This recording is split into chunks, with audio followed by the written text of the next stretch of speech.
We had to deploy very expensive systems, actually latest generation fighter jets, to take down relatively cheap mass-produced drones. So this is absolutely not sustainable. We need an anti-drone system that is affordable and fit for purpose, for swift detection, swift interception, and, when needed, swift neutralization. And we have a lot to learn from Ukraine in this field. We have to learn a lot from Ukraine on capabilities, but even more importantly, I think, on their ecosystem of rapid innovation. And Ukraine is ready to support our efforts. The drone wall will contribute to the Eastern Flank Watch. This will monitor and protect the skies, seas and ground of our eastern members. But get me right, it is not only about our eastern border. At the moment, it's our priority. But what we need is a 360-degree approach.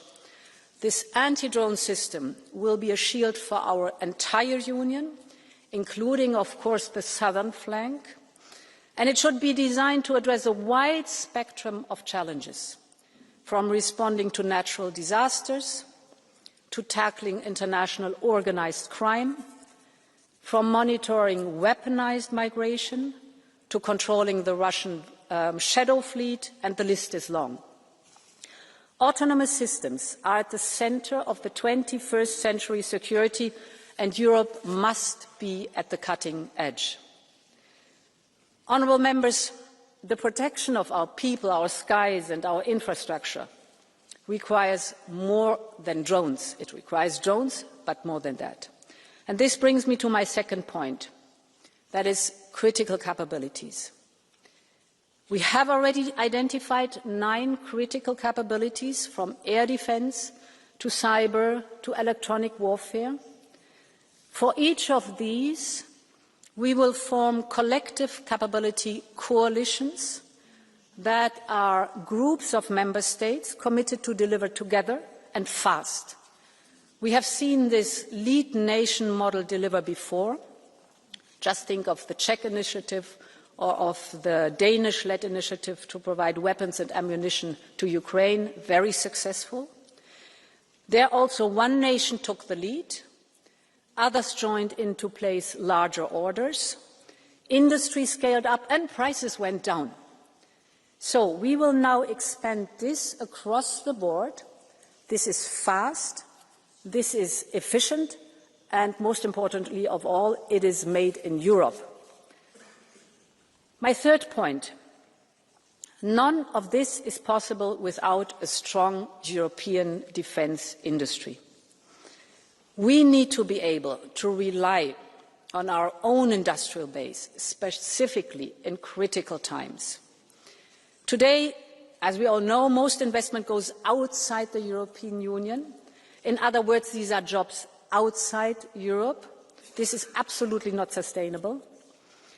Our surge in defence spending must also be an engine of growth here in the European Union. I know that partially this is already happening. We see new factories and production lines that are springing up across Europe. That's good. Our defence industry is hiring thousands of skilled workers, also very good. And we see that the spillovers are being felt in other industries too. And we've seen it time and again.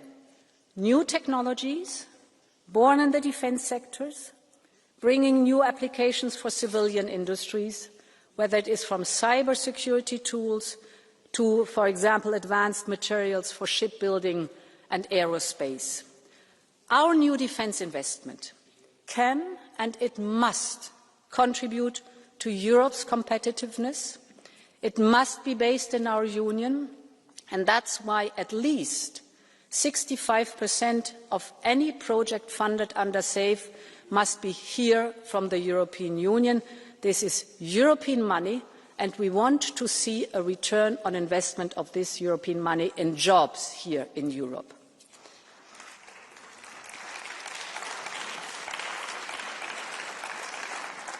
Honourable members, tackling Russia's hybrid war is not only about traditional defence. It is about software for drones, It is about spare parts for pipelines. It is about rapid cyber response teams. And it is about public information campaigns to spread awareness. So this requires a completely new mindset for all of us. We must be ready to leave our comfort zone. We need to explore new ways of doing things. And most importantly, we must deter everyone who seeks to harm our territory and our people. The choice before us is very simple. We either can shy away and watch Russian threats escalate, or we meet them with unity, deterrence and resolve. And I know which side we will choose. Thank you very much, and long live Europe. Thank you very much, President von der Leyen. And now we go to the first round of the political group speakers, starting with the EPP group. Andrzej Halicki, 1.5 minutes. Thank you. Szanowni Państwo, 22 listopada 2020 roku, 3 lata temu, przyjęliśmy rezolucję i nazwaliśmy Rosję krajem organizującym terroryzm przeciwko demokratycznym wartościom, przeciwko nam, Europie. Nie wszyscy podzielali ten pogląd. Byłem współautorem tej rezolucji, ale w ostatnich dniach 10 września nad Polską, a później nad duńskimi lotniskami, nad Monachium, myśliwce nad Estonią, codziennie na Bałtyku mamy dowody, tak, Rosja w sposób terrorystyczny atakuje Europę. I nie możemy być bezbronni. Cieszę się, że ta inicjatywa pani przewodniczącej Ursuli von der Leyen i Andriusa Kubiliusa, komisarza do spraw bezpieczeństwa o ścianie antydronowej, to jest jeden z elementów koniecznej odpowiedzi, bo Rosja rozumie tylko siłę, solidarne i jednolite stanowisko wszystkich nas, państw członkowskich, ale także NATO. Tę odpowiedź dostała 10 września. Samoloty zostały zestrzelone, NATO zareagowało, jesteśmy razem, ale musimy być dużo sprawniejsi. Dlatego apeluję także o aktywność w sieci. Rosja używa cyberarmii. Musimy blokować i eliminować tych, którzy działają na rzecz Rosji w sieci. Agenci są także tu na tej sali. Mówią, to nie nasza wojna. Chcą, żebyśmy byli słabi. Przemysł zbrojeniowy potrzebuje wsparcia nie tylko budżetowego. Apeluję do Komisji i do komisarza Serafina, Andriusa Kubiliusa, ale także do komisarza Hekstry. Zdejmijmy system ETS z produkcji stali, chemikaliów. One są niezbędne do produkcji zbrojeniowej. To nie jest duży wysiłek ekonomiczny, a potrzebna jest nowa legislacja. Przemysł zbrojeniowy bez ETS-u. Dziękuję serdecznie. Thank you very much. I give the floor now to the chair of the S&D group, Irache García Pérez.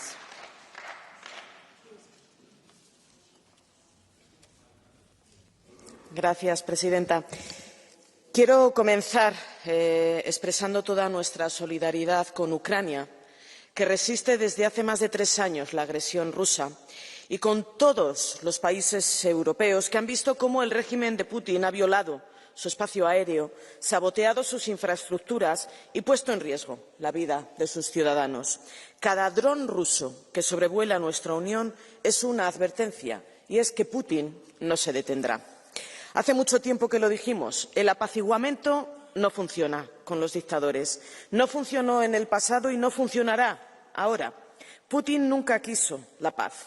Ni en Georgia, ni en Crimea, ni en el Donbass, ni hoy en el conjunto de Ucrania. Y Putin solo negociará cuando sienta que está perdiendo.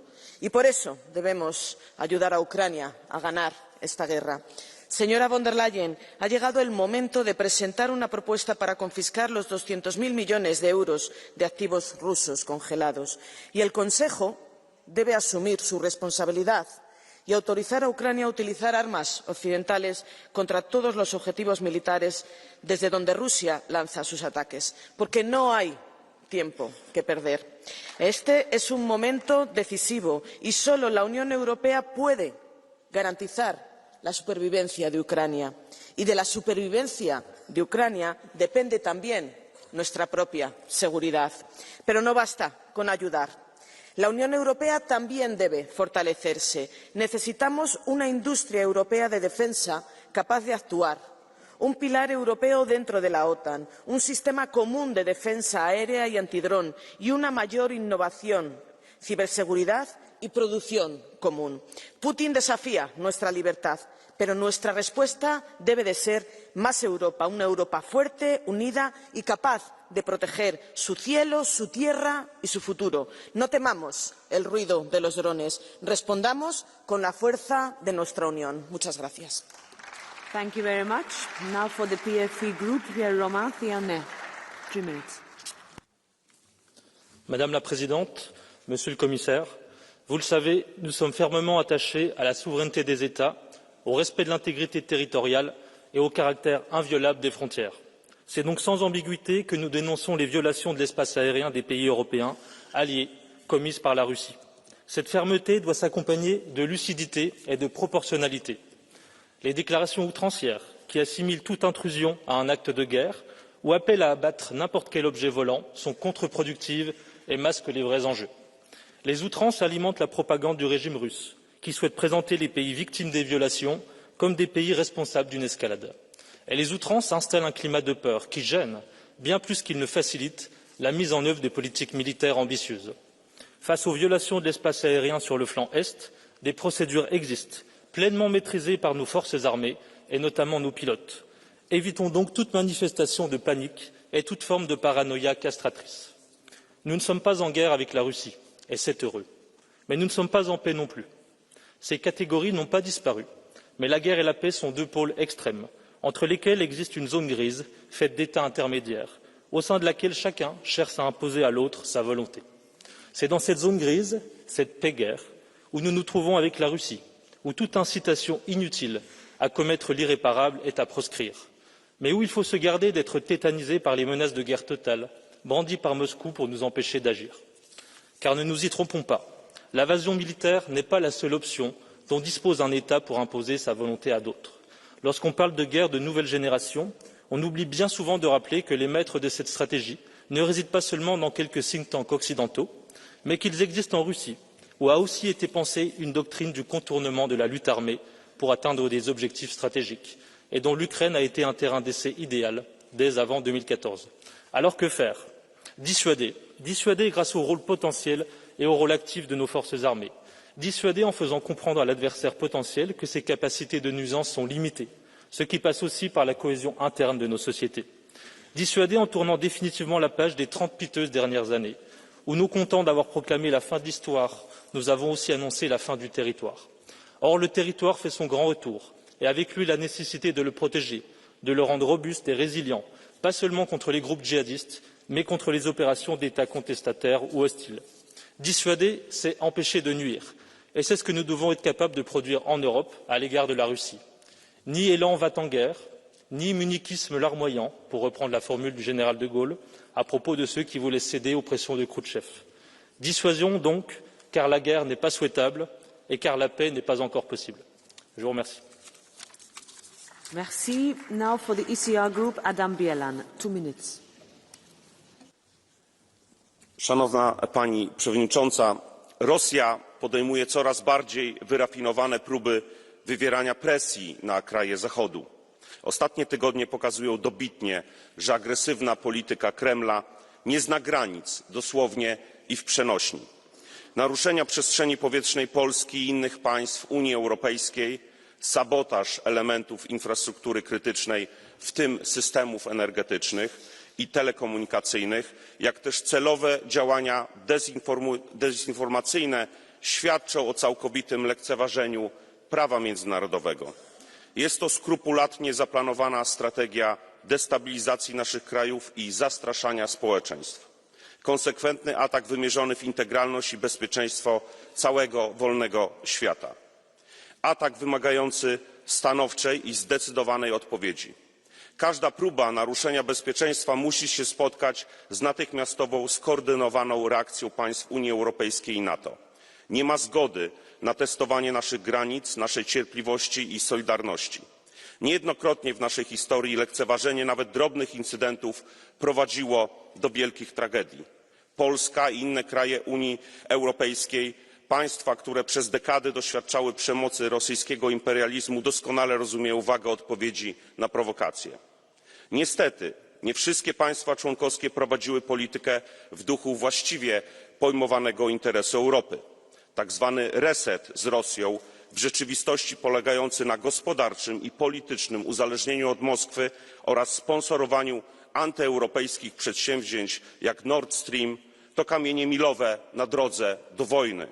Kiedy dziś nad Berlinem, Brukselą czy Kopenhagą widzimy rosyjskie drony, pomyślmy o miliardach euro przepompowanych na wschód przez Gerharda Schrödera i Angelę Merkel. Tak, tę Angelę Merkel, nieudolnie próbującą dziś zrzucić z siebie odpowiedzialność, kuriozalnie insynuując niewłaściwe zaangażowanie państw kontestujących jej niewłaściwą politykę. Dziś również rząd niemiecki domaga się wydania osób odpowiedzialnych za unicestwienie tej haniebnej inwestycji, jaką jest Nord Stream. Dlatego chciałbym przypomnieć kanclerzowi Merzowi, że Ukraina znajduje się w stanie wojny z Rosją, ponieważ została napadnięta. Ukraińcy mają pełne prawo atakować zarówno rosyjskie rafinerie, jak i sieci przemysłowe i przesyłowe, a nam pozostaje ich wspierać, a nie za to karać. Thank you. Now for the Renew Europe Group, it's Chair Valérie Hayer. 3 minutes. Merci Madame la Présidente. Madame la Présidente, Madame la Ministre, chers collègues. Nous sommes à un moment de vérité pour l'Union européenne. Nous ne sommes plus en paix. Nous ne sommes pas en guerre non plus. Nous sommes dans cet entre-deux qui s'appelle la guerre hybride. Chaque jour, la Russie mène contre nous des ingérences, des cyberattaques, des sabotages. Elle nous survole avec des drones et des avions de chasse. Ces menaces, nous les connaissons. Je ne vous apprends rien. Mais nos réactions ne sont toujours pas à la hauteur. Et je vous le dis, chers collègues, nous devons assumer la confrontation avec la Russie. Nous devons monter d'un cran dans notre réponse, et je dirais même dans notre riposte. Car, chers collègues, si nous voulons la paix, Poutine ne comprend qu'une chose, la force. Si nous voulons être libres, il faut être craint. Et pour être craint, il faut être puissant. Être puissant, c'est augmenter les budgets défense de nos États membres. Ils se sont engagés à le faire dans un temps record d'ici 2030. Mais je le dis au Conseil, Madame la Ministre, quand est-ce qu'on sortira pleinement de nos dépendances? On doit avoir la maîtrise de la fabrication et de l'usage de nos armes pour enfin poser les bases d'une souveraineté européenne sur la défense. Être puissant, c'est accroître nos investissements dans les infrastructures pour le déploiement de matériel militaire. Être puissant, c'est ériger un bouclier aérien au-dessus de l'Union européenne et de l'Ukraine. C'est renforcer nos capacités de défense aérienne et la surveillance du flanc oriental. Être puissant, c'est être capable d'abattre tout drone qui porterait un danger immédiat contre nous. C'est aussi sanctionner Viktor Orban, qui envoie des drones hongrois dans le ciel ukrainien. C'est scandaleux. Être puissant, c'est utiliser la valeur totale des avoirs russes gelés pour soutenir l'Ukraine. Je le dis aux Ukrainiens, aux Moldaves, aux Estoniens, Polonais ou encore Roumains. Que vous apparteniez ou non à l'Union européenne, vous n'êtes pas seuls. Parce que votre sécurité est la sécurité de tous les Européens. Je le dis aussi à ceux qui prétendent que nous exagérerions et que nous serions des va-t-en-guerre. Les menaces nous concernent tous, tous nos pays membres. De Madrid à Narva, de Dublin à Goldap. C'est pourquoi la Russie de Poutine doit avoir une certitude, qu'elle cesse les provocations et sa guerre hybride contre nous. Car nous sommes plus forts qu'elle, bien plus forts. Je vous remercie. Merci. Now for the Greens Group, it's co-chair Terry Reintke. 2 minutes. Thank you, President, dear Commission President, dear Minister, dear colleagues. The European Union is built on solidarity. So first and foremost, I want to say that we stand with all the people who are at the moment feeling the Russian threat the most, and these are the people living in the frontline states, in the Baltics, in Poland and Finland. It has to be clear, when one of us gets attacked, we all get attacked, and we will be at your side in these difficult times. And for that, we need European strength right now, because Putin will not succeed in weakening Europe by spreading fear. That's exactly the aim of all the things that are happening right now. This will only forge a stronger solidarity between European citizens. We will resist this threat together. And this means that rightfully at the eastern flank we need a drone defence network. And across all of the European Union we need better protection against drones, whether it's at our airports, power plants or other critical infrastructure. And this means we finally have to phase out of dirty Russian energy imports. In August 2025 alone, EU member states still spent over 1 billion euros on Russian fossil fuels. Colleagues, this has to stop. They are using this money to wage war against Ukraine and threaten the rest of the European Union. And this means not European citizens should pay for Putin's war, but Putin himself. It is high time that we make full use of the frozen Russian assets. Make Putin pay for the damage he has done in Ukraine and all of Europe. And finally, colleagues, Ukraine belongs in the European Union. In the past years, it has become more than crystal clear that there is actually no place in Europe where people long for our vision of freedom and democracy more than in Ukraine. So let's make it happen as soon as possible. I want Ukrainian colleagues to sit here in this chamber and to discuss and fight with us for a stronger Europe together. Thank you very much. Thank you very much. Now, on behalf of the Left Group, Danilo Della Valle. 1.5 minutes. Grazie Presidente. Qualche giorno fa abbiamo scoperto che anche l'ex cancelliera Merkel è una pericolosa putiniana, perché pubblicamente ha sostenuto che Polonia ed Estonia hanno impedito il dialogo con la Russia prima dell'invasione del 2022. Confermando quello che sosteniamo di fatto da sempre, che l'Unione Europea è ostaggio di una leadership pericolante e morente, che ci sta spingendo tutti alla terza guerra mondiale solo per coprire la propria inadeguatezza. Classe dirigente, la sua, Presidente, amplificata dai media mainstream, che diffondono spesso fake news come la Russia, con il solo intento di generare paura e panico tra la popolazione, per far passare proposte politiche che non hanno nessun tipo di consenso tra gli elettori, come ad esempio il Rearm EU. Siamo passati dall'invasione russa di Lisbona, programmata per il 2029, fino ai droni che ormai volano liberi per i cieli di mezza Europa. Eppure l'attentato russo al Nord Stream era in realtà ucraino. L'attacco di droni russi alla Polonia del 13 settembre è stato smentito dalle stesse autorità polacche e NATO. E anche il sabotaggio del suo aereo in realtà era una bufala.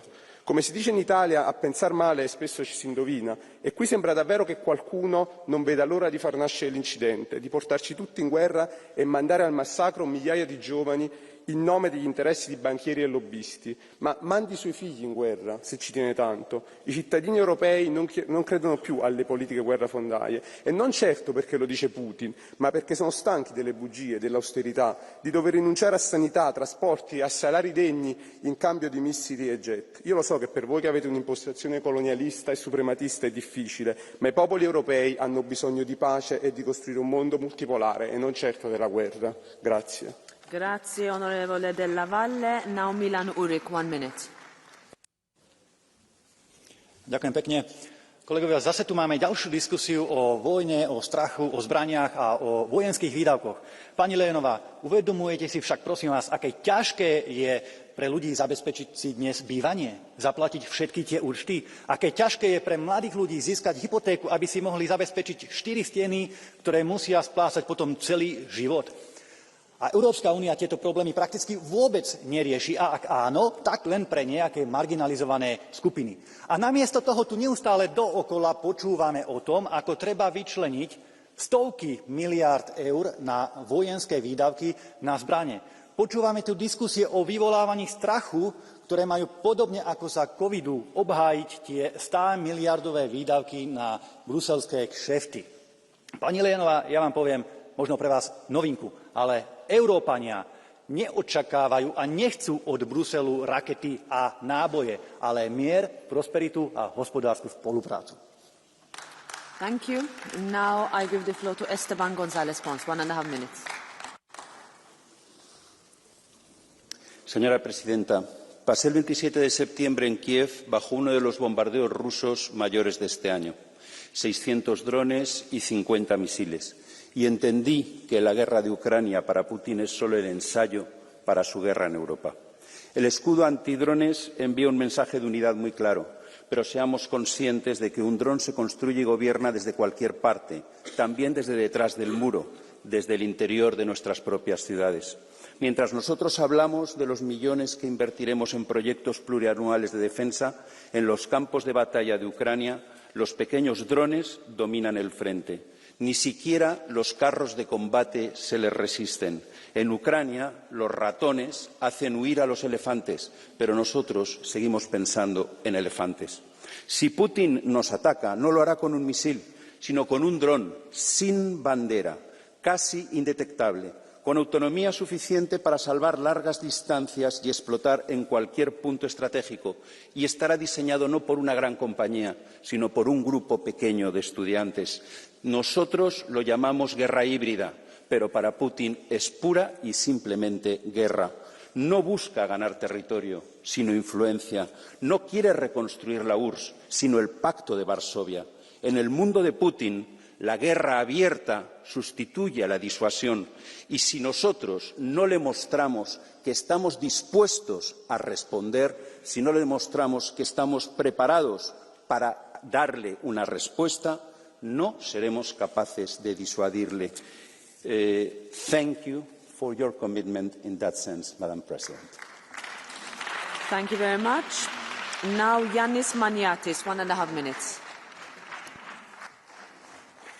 Κυρία Πρόεδρε της Επιτροπής, αυτό που συνέβη τις προηγούμενες εβδομάδες είναι απαράδεκτο. Η Ρωσία δοκιμάζει τις δυνατότητες και τις αντοχές μας και δυστυχώς αποδείχθηκε ότι δεν είμαστε έτοιμοι. Ως Ευρώπη πρέπει να προσαρμοστούμε άμεσα στις νέες τεχνικές πολέμου. Δεν είναι ούτε βιώσιμο ούτε αποτελεσματικό να καταρρίπτουμε drones με μερικών χιλιάδων ευρώ με πυράβλους εκατομμυρίων. Πρέπει να μάθουμε από την Ουκρανία και να προσαρμοστούμε. Να επενδύσουμε στην παραγωγή drones αλλά και στην αντιμετώπιση τους. Θέλουμε μια Ευρώπη που να μπορεί να προστατεύει αποτελεσματικά τα σύνορα και τις βασικές υποδομές της από τρίτες χώρες. Όμως τα ευρωπαϊκά σύνορα δεν εκτείνονται μόνο από τη Βαλτική μέχρι και τη Μαύρη Θάλασσα. Τα ευρωπαϊκά σύνορα συνεχίζονται και στο Ανατολικό Αιγαίο και στην Ανατολική Μεσόγειο. Θέλουμε λοιπόν κοινά μέτρα, όπως το drone wall, που θα καλύπτουν όλα τα κράτη-μέλη και όχι μόνο κάποια. Δεν είναι μόνο η Ρωσία που παραβιάζει τον ευρωπαϊκό εναέριο χώρο και προκαλεί. Από την 1η Ιανουαρίου 2025 μέχρι και σήμερα η Τουρκία έχει παραβιάσει 167 φορές τον ελληνικό εναέριο χώρο, άρα τον ευρωπαϊκό εναέριο χώρο. Συνολικά, τα συμβάντα που έχουν σημειωθεί στο νοτιοανατολικό Αιγαίο ξεπερνούν τα 500. 2 φορές μάλιστα με οπλισμένα μαχητικά. Γι' αυτό λοιπόν ζητάμε όλες οι παραβιάσεις να αντιμετωπίζονται με τον ίδιο τρόπο και όλα τα σύνορα να προστατεύονται με τον ίδιο τρόπο. Αυτό σημαίνει ευρωπαϊκή αλληλεγγύη στην πράξη. Σας ευχαριστώ. Ευχαριστώ. Next is Anders Vistisen, 2.5 minutes.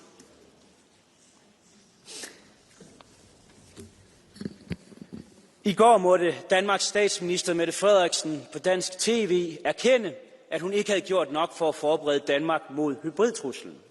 Det kan ellers være underligt, for den danske statsminister har været blandt de mest aggressive fortalere for konflikt med Rusland i EU. Så hvordan man 3,5 år inde i krigen ikke er i stand til at sikre kritisk dansk infrastruktur, er mig en gåde. Vi har alle i Danmark stået bag regeringen, når det kom til at donere 70 milliarder kroner til Ukraine. Vi har stået bag et bredt flertal i Folketinget, hvor I har fået pengene til oprustning. Men sandheden er, at da truslen kom, stod Mette Frederiksen en uge før talte om at købe lang- og mellemdistanceraketter, der eksplicit skulle ramme mål i Rusland, mens en drone i Københavns Lufthavn kunne lukke vores kritiske infrastruktur ned. Jeg forstår godt, at danskerne er blevet bange, når man ser på den danske regerings krisehåndtering. Og den danske regering skylder nu danskerne at få styr på situationen. Stop med at holde bombastiske pressemøder og sørge for vores sikkerhed, særligt på hybridfronten, hvor et enkelt topmøde i København nu kræver hjælp fra 10 europæiske NATO-allierede for at kunne gennemføres i sikkerhed. And to you, Ursula von der Leyen, you are very happy to say that everyone who disagrees with you is a Putinist. But sometimes action speaks louder than words. So let's see on your historical actions. You were part of Angela Merkel's government. Not only part, you were Minister of Defense. You left Germany, NATO, defenseless in that period. More than that, you were an active part of moving away from nuclear power into buying Russian gas and oil in the biggest energy consumer in Europe, Germany. So to stand here and lecture those of us who believed in a strong defense, who tried to avoid us taking the peace dividend when we didn't see, or you didn't see Russia as a threat, is simply historical false narrative. In the Danish People's Party, we fought against leaving submarines in Denmark. We fought against being defenseless when it came to our territorial defense. We fought in favor of the National Guard, in favor of conscription, when you allies in Denmark wanted to give it all up. And therefore, Denmark is marginally better placed now to defend ourselves, even though we are falling hopelessly behind. But please, face up to your action instead of blaming everyone else. Dankeschön. Nächster Redner ist der Kollege Gambino. Signor Presidente, onorevoli colleghi, ogni violazione dei cieli dei nostri alleati o ogni sabotaggio a gasdotto ai porti rappresenta una minaccia alla nostra sicurezza comune. Serve sangue freddo per evitare le provocazioni, ma anche regole chiare per difendere i nostri confini e le nostre infrastrutture critiche. L'Italia sostiene la creazione di uno scudo antidrone europeo, integrato con la NATO e promosso dal Ministro Crosetto per proteggere le nostre reti strategiche. Chiediamo inoltre la piena attuazione delle direttive su resilienza e cybersicurezza e risorse comuni per difendere porti, gasdotti e reti digitali, così come un'azione congiunta di giustizia e polizia europea contro il sabotaggio e la disinformazione. Poi condivido in pieno quello che ha detto prima la Presidente von der Leyen, soprattutto rispetto alla problematica che gli investimenti europei per la difesa vengono appunto spesi in Europa per rendere quanto più competitiva e forte il nostro continente. Solo un'Europa unita e rapida nelle decisioni potrà garantire sicurezza e libertà ai suoi concittadini. Grazie. Dankeschön. Als nächstes spricht die Kollegin Strack-Zimmermann. Frau Präsidentin, meine Damen und Herren! Vor über einem Jahr hat Herr Stoltenberg bereits gesagt, wir leben nicht im Krieg, aber auch nicht mehr im Frieden. Und endlich verstehen die Regierungen in Europa, dass dem so ist. Auch Herr Merz hat das jetzt öffentlich verkündet. Denn wir müssen den Menschen erklären, wie die Lage ist. Putins Krieglogik ist offensichtlich. Sein Ziel ist weit über die Ukraine hinaus. Er sagt auch laut, dass er das Baltikum einnehmen will. Und meine Damen und Herren, militärisch ist Putin nicht erfolgreich, so wie er dachte. Seit Jahren überschätzen wir ihn militärisch, aber wir unterschätzen seine Brutalität. Putin will keinen Frieden, er eröffnet viele Fronten und das schon seit langem Cyber, Hybrid und jetzt auch dieses Drohnenspektakel über Europa mit ungeahnten Folgen. Und meine Damen und Herren, die Folge letztendlich ist ja für uns, nicht nur technisch darauf zu reagieren, sondern dass in den Nationen und vor allen Dingen in Europa zusammengearbeitet wird und eben nicht dieses unendliche Klein, wer ist für was verantwortlich. Vielleicht können wir mal einer Meinung sein, über Staaten, über Parteien hinweg, über Rat, Kommission und auch Parlament hinweg, dass wir nur gemeinsam Erfolg haben. Und ich weiß, dass das nicht einfach ist. Ich weiß, dass wir unseren Regierungen erklären müssen, dass dieses kleinkarierte nationale Denken in Zukunft nicht mehr funktioniert. Denn letztendlich werden wir nur gemeinsam erfolgreich sein. Es gibt kein Land in Europa, das in der Lage ist, sich selbst zu verteidigen. Kein einziges Land. Und es ist eine Stärke, gemeinsam diesen Schritt nach vorne zu machen. Meine Damen und Herren, Putin hört uns genau zu. Putin versteht nur die Sprache der Stärke. Alles andere, und so schön es ist, Friedenstauben in den Himmel zu schicken, all das ist Unsinn. Das Einzige, was er versteht, ist Kraft und vor allen Dingen Einigkeit. Lassen Sie uns diesen Weg gehen. Es lebe Europa. Frau Kollegin Strack-Zimmermann, erlauben Sie eine Blue Card des Kollegen Dröse. Welche Sprache? Rechts außen. Ach, Deutsch. Deutsch. Ach ja. Bitte schön, Herr Dröse, dann machen Sie mal. Vielen Dank. Sie sind ja Vorsitzende hier im Haus des Barbarossa-Ausschusses. Sie werden nicht müde, sozusagen uns vorzubereiten auf den Angriff auf Russland. Andererseits stehen Sie der Sie haben gleich die Möglichkeit. Andererseits stehen Sie der Rüstungsindustrie nahe. Meine Frage ist ganz einfach. Können Sie dem Parlament, können Sie der Öffentlichkeit mal mitteilen, wie viel Sie von der Rüstungsindustrie jährlich an Provisionen einnehmen? Oder kann ich das in irgendeinem Register nachlesen? Vielen Dank. Ja, das Schöne wäre, wenn Sie lesen könnten. Das ist offensichtlich nicht der Fall. Wissen Sie genau, dass Sie mit diesem Dreck, den Sie werfen ja nur Dreck, da ist sonst nichts anderes. Nein, Sie haben mich gefragt. Und ich sage Ihnen etwas, mit der billigen Tour kommen Sie nicht rum. Sie sind derjenige, der sich hier in dieses Parlament wählen lässt, um den Laden hier auseinanderzunehmen. Und ich sage Ihnen was, das wird Ihnen nicht gelingen. Dankeschön. Nächster Redner ist der Kollege Søndergaard. Thank you. I'm going to speak in Danish. I de seneste uger har Ruslands aggressioner overskredet alle hidtidige grænser. Vi har været under et massivt pres fra hybride trusler, men selvfølgelig ikke i et omfang, der bare minder om det, ukrainerne og den ukrainske befolkning udsættes for. Også i Danmark har vi set intimidering og provokationer af et hidtil uset omfang. Blandt andet har droner invaderet vores luftrum. De her episoder gør det også klart for mig, vi har alle et ansvar for vores fælles europæiske sikkerhed. Det sker i Danmark, det sker i Polen, det sker i de baltiske lande og senest i Tyskland, er fælles europæiske problemer, som kræver fælles europæiske løsninger. Jeg er en stor beundrer af det ukrainske folk, som på 4. år står imod den russiske aggression, og nu til med kommer Europa til undsætning. Vi kan lære så meget af ukrainerne, og derfor er et tæt samarbejde med ukrainsk forsvarsindustri helt centralt. Lad mig gøre det klart. Ruslands fortsatte aggression overtræder international lov. Fra europæisk side skal vi stå sammen. Vi skal stå sammen med Ukraine, og vi må ikke lade russiske provokationer så tvivl om vores vilje til at forsvare os selv. Nächste Rednerin ist die Kollegin Demirel. Dankeschön, Frau Präsidentin. Wir brauchen einen Drohnenwall, halt es aus der Rüstungsindustrie. Dies folgt aber der Logik der Eskalation. Liebe Kolleginnen und Kollegen, die gegenseitige hybride Kriegsführung läuft schon lange und sie spitzt sich immer weiter zu. Es wäre falsch zu behaupten, dass hybride Kriegsführung und Angriffe eine Erfindung nur eines Akteurs wären, also nur Russlands sind.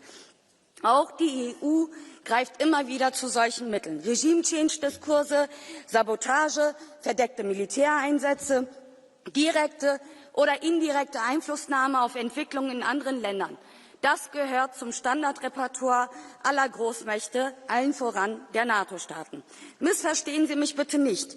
Jede vorsätzliche, potenziell gefährliche Verletzung des Luftraums ist ein klarer Verstoß gegen das Völkerrecht und muss auch natürlich verurteilt werden. Aber die Reaktion darauf sollte verhältnismäßig, evidenzbasiert und deeskalierend sein. Was wir dringend brauchen, sind vertrauensbildende Maßnahmen. Verhandlungen und Rüstungskontrollabkommen, etwa zum Beispiel die Rückkehr der USA und Russland zum Open Skies Abkommen. Doch stattdessen erleben wir hier eine hysterische Debatte mit unverhältnismäßigen Forderungen, die Spannungen weiter anheizt und einen heißen Krieg wahrscheinlicher macht. Eine Debatte, die Wörter wie Frieden und Entspannung meidet, ist brandgefährlich, liebe Kolleginnen und Kollegen. Wir müssen nicht kriegstüchtig sein, sondern wir müssen wieder friedensfähig werden. Das ist Sicherheitspolitik. Bitte kommen Sie zurück zu echter Sicherheitspolitik im Interesse der Bevölkerung. Frau Kollegin Demirel, wenn ich das richtig verstanden habe, haben Sie gesagt, dass die europäischen Staaten, dass die Europäische Union Sabotageakte verübt. Ich halte das für eine... Selbstverständlich. Ich gebe Ihnen keine zusätzliche Redezeit. Ich wollte nur sagen, dass ich das der Präsidentin zur Überprüfung vorlegen werde. Nächste Rednerin ist die Kollegin Andersson.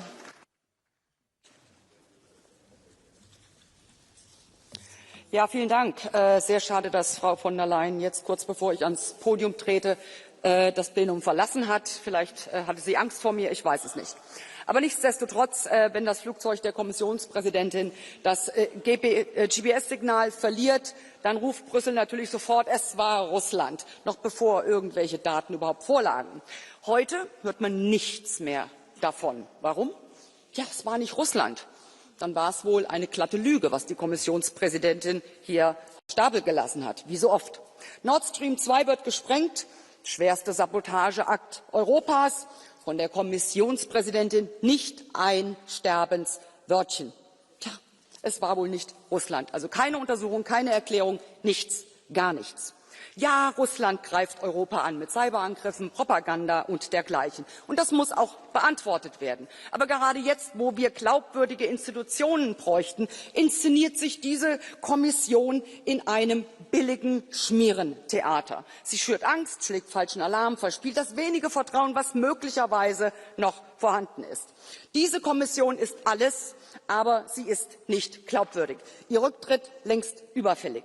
Morgen wäre übrigens ein sehr guter Tag dafür. Aus diesem Grund ist der Misstrauensantrag gegen Ursula von der Leyen und diese lächerliche, inkompetente, verlogene Gurkentruppe unbedingt bitte kommen Sie zum Ende. Das muss ein Ende haben. Vielen Dank. Frau Kollegin Andersson, akzeptieren Sie eine Blue Card des Kollegen Siepe?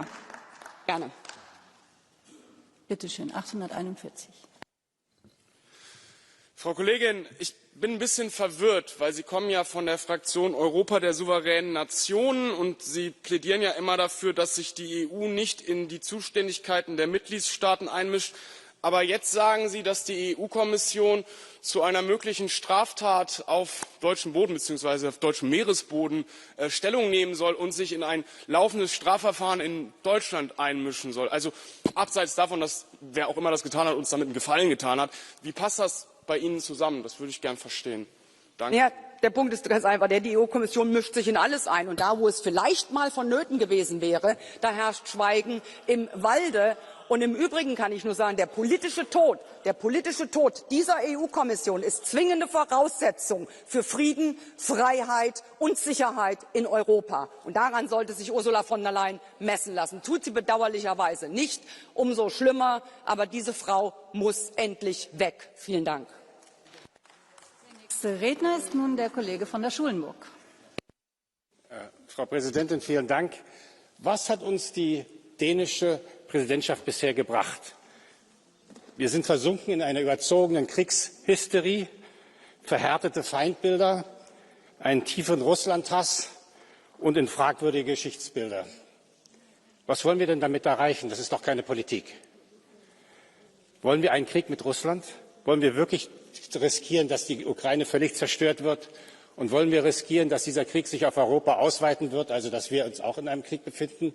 Es muss doch dazu eine Alternative geben. Hass ist eben ein schlechter Berater. Und die Selbstgerechtigkeit, die hier so viele haben, ist eben das Schmiermittel für Kriege und nicht für Frieden. Wir müssen umdenken und wir müssen versuchen zu verhandeln. Wir müssen mit den anderen reden. Und das bedeutet auch, dass wir Respekt für unseren Gegnern haben müssen. Wir müssen den Respekt entwickeln. Wir müssen versuchen, unseren Gegnern, und das bedeutet auch Russland, zuzuhören. Wir müssen auch versuchen zu verstehen, warum dieser Krieg ist. Sonst werden wir da keine Lösung finden.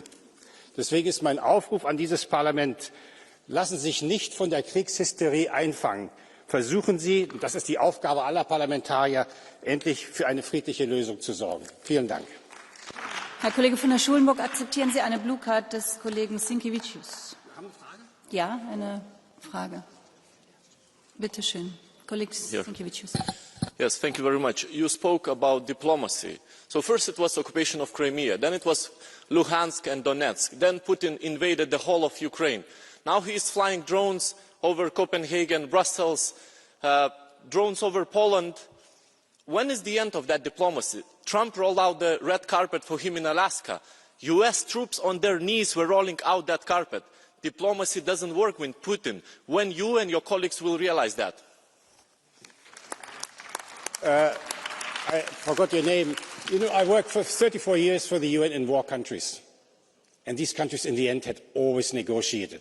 The biggest war was Iran-Iraq with 1 million people dead, where we used chemical weapons and all the type of things. In the end, they had to talk, and they found a solution. And I think that we have to do this here too. We have to do it to protect us. Then the UN Charter doesn't say that you shouldn't use force. It says that we should negotiate in order to prevent the use of force. And I think if you ask about this, this is what we have not done in the beginning. Thank you. Dankeschön. Der nächste Redner ist die Kollegin Sofko. Ihre Redezeit ist um. Nächste Kollegin, Kollege Sofko.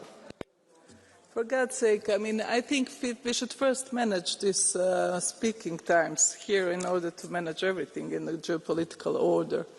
So thank you very much. The recent incursion into European airspace showed that the threat is multifaceted and that a wide range of means is used to destabilize us. The European Union must respond firmly to these hybrid threats. EU member states must invest into anti-drone systems to protect their critical infrastructure against a drone attack. This is what Croatia has committed to, along with the participation in the drone coalition, to ensure a stable supply of drones to Ukraine to support production of drones in Europe. Moreover, to counter the evolving Russian threat to our security, I welcome the European Commission proposal to develop European defence projects such as the Eastern Flank Watch. However, in designing this project, we must take into account the full scope of NATO's flank, from north to south, from east to west, Mr. Commissioner, as we already discussed. And we also must increase cooperation with our American allies. That remains key to the European continent's stability and security. Thank you very much. Vielen Dank. Nächster Redner ist der Kollege Tobé. President, Europe is under attack. Russian fighter jets and drones are violating our skies. Our critical infrastructure is being targeted. And this should not come as a surprise to anyone. This is straight out of Putin's playbook. For more than a decade, my home country, Sweden, has faced Russian airspace violations. In the Baltic Sea, Russia has targeted critical infrastructure. Putin's violations have become bolder, more reckless, more dangerous. We have to unite to defend ourselves with real capability and force, strengthen our common defence, invest in tanks and ammunition. But it is also obvious, colleagues, that we have to do more to strengthen our capability with drones. This is, frankly speaking, more than a drone shield that we need to invest in. I therefore would like to urge all Member States and the European Commission to seriously consider how to tackle this new Russian threat. This is about protecting our Union and our citizens and making clear that Europe will never bow down to any aggression. Thank you. Als næste spricht die Kollegin Schaldemose. Tusind tak. Som vi har hørt flere gange her, så i senere uger har vi set droner lukke lufthavne i Danmark, i Sverige, i Finland, i Polen, mange steder. De har svævet over militærbaser i Europa, over civil infrastruktur. Og det har skabt usikkerhed hos borgerne i Europa. For når flyene står stille og luftrummet lukkes, så mærker folk, at truslen er tæt på. Men ved hvad, det er præcis det, Rusland ønsker. De ønsker at skabe frygt, tvivl og splittelse.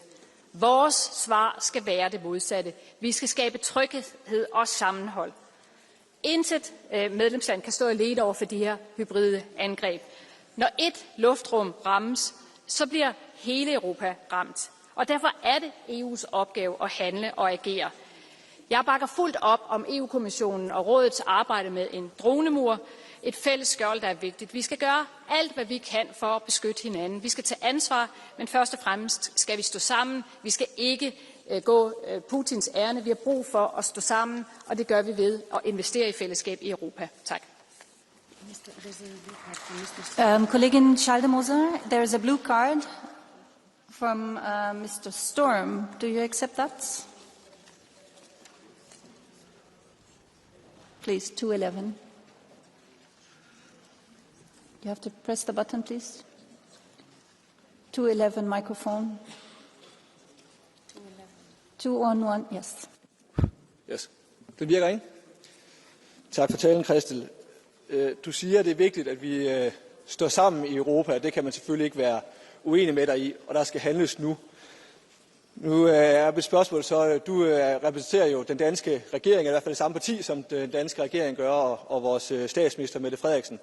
Og som der tidligere blev gjort rede for i dag, så er vi 3,5 år inde i krigen, og Danmark har endnu ikke reageret. Vi har endnu ikke taget de foranstaltninger, der skal til for at beskytte vores egen luftrum.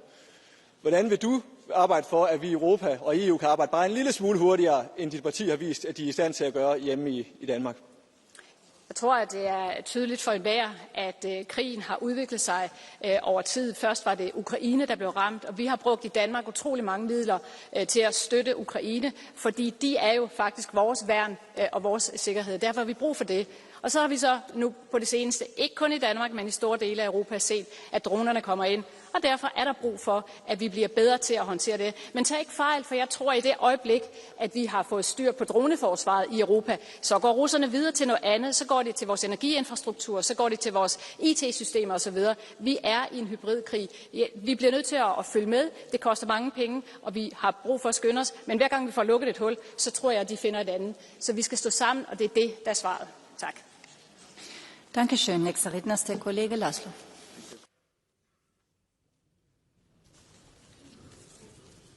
Augusztustól novemberig a Magyar Honvédség látja el vezető nemzetként Észtország, Lettország és Litvánia légtérrendészeti feladatait, együttműködésben spanyol és olasz katonákkal. 2015 óta ez már a 4. ilyen alkalom. 4 magyar Gripen vadászgép és 80 magyar katona állomásozik Litvániában.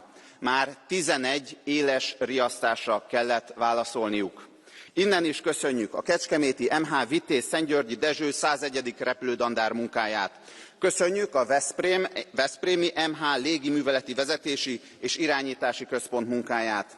Köszönjük a szolnoki MH Kis József 86. helikopterdandár munkáját, és köszönjük a pápai MH 47. bázisrepülőtér szakállománya munkáját. Hálásak lennénk, ha a szövetségeseink is kiállnának értünk, szóban és tettekkel is. Az ukrán vezetés Magyarországot vádolta meg légtérsértéssel. Ez teljesen abszurd. És ezt az álhírt itt is megismételte Heyer asszony. Szégyelje magát. Zelenszky elnök sorozatosan fenyegeti és zsarolja Magyarországot. Nem csak szóban, hanem a Közép-Európa energiabiztonsága szempontjából egy fontos olajvezeték sorozatos támadásával is. Ez elfogadhatatlan. Ahogy az is, hogy az Európai Bizottság cinikusan letagadja az ügy jelentőségét. Tengerparti kikötő hiányában és így beszerzési lehetőségek fizikai korlátai miatt Magyarország és a régió mentességet kapott az orosz olajembargó alól. Semmilyen EU-s szankciót nem sértünk meg. Az ukrán vezetés ennek ellenére következetesen támadja a régiónkat ellátó olajvezetéket, és nyíltan zsarol vele Zelenszky elnök. Azt hazudja az ukrán népnek, hogy Ukrajna EU-s csatlakozásáról az ukránok döntenek, miközben mindenki tudja ebben a házban is, hogy ez nem igaz. EU-s tagsághoz zsaroláson keresztül nem vezethet az út. A magyar emberek túlnyomó többsége nemet mondott Ukrajna EU tagságára. Zelenszky elnök úr, hagyja abba a zsarolást. Danke. Nächster Redner ist der Kollege Pozniak. Prezidents kundze, komisāra kungs, dārgie kolēģi, šoreiz nerunāšu tik daudz par Krieviju, par to šķiet viss jau ir pateikts. Mēs pat arī zinām, kas būtu jādara, bet tomēr nedaram. Iesaldēti aktīvi stāv, kur stāvējuši, mēnu flotes turpina pildīt Kremļa kases, un tagad arī droni mums ir virs Eiropas. Un kamēr mēs neatbildēsim tā, ka Krievijai sāp, viņi turpinās mūs uzskatīt par cietējiem, kurus var un vajag biedēt un pazemot. Nosodījums un rezolūcijas, diemžēl, nestrādā, to gan mēs zinām. Readiness 2030 ir labs plāns, taču, kas attiecas uz droniem, mums jāpāriet ir uz plānu Readiness 20 šodien, jo droni kā ierocis ir šeit uz palikšanu ar vai bez Krievijas. Un ja mēs vēl ilgi plānojam diskutēt par to, kādas vidas prasības attiecināt vai neattiecināt uz aizsardzības industriju, tad mums ar steigu jāsāk domāt par dienu, kad 500 šahedi būs virs Eiropas, kā mēs brīdināsim un pasargāsim mūsu cilvēkus, jo nedz mēs, nedz mūsu vidas prasības nevarēs tos apturēt. Paldies. Dankeschön. Als nächster spricht der Kollege Hansen. Thank you, Chair. Dear Commissioner, I'll be speaking in Danish. Det er jo ikke første gang, at vi i Europa er igennem en svær tid. Dengang sagde Konrad Adenauer, wir leben unter den gleichen Himmel, aber wir haben nicht alle den gleichen Horizont. Altså, vi deler himlen, vores værdier, vores frihed og vores sikkerhed, men vi ser ikke alle truslerne fra samme vinkel. Nogle lande i EU lever dagligt tættere på Ruslands aggression, Baltikum, Polen, Finland, og derfor er vi nødt til at handle som et Europa. Det, vi diskuterer i dag, er vigtigere end hvem, der vinder det næste valg. Det her, det handler om Europas sikkerhed. Det handler om, at borgerne kan stole på, at lyset tændes, at vandet løber, og at vores kritiske infrastruktur er beskyttet. De krænkelser af europæisk luftrum, angreb på infrastrukturen, vi har set i de seneste uger, ikke mindst i mit eget hjemland Danmark, er en direkte trussel mod os alle, og Europa må kunne svare igen. Vi skal svare igen. Vi skal give vores forsvarsindustri plads til at levere løsninger. Værn mod droner, hybride trusler kræver kapital, kompetencer og hurtige godkendelser. Og vores forsyningskæder skal gøres hurtige og robuste mod sabotage og politisk pres.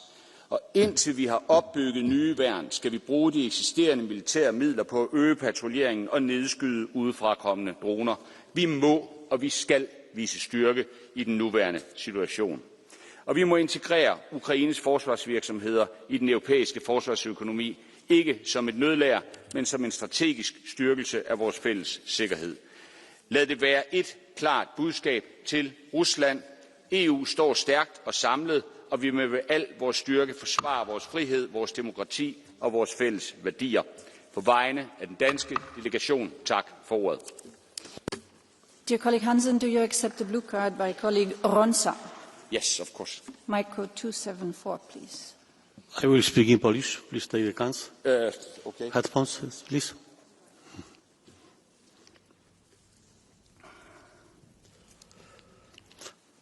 Bardzo uważnie słuchałem pana wypowiedzi. W pierwszym zdaniu powiedział pan, że w Europie mamy kryzys.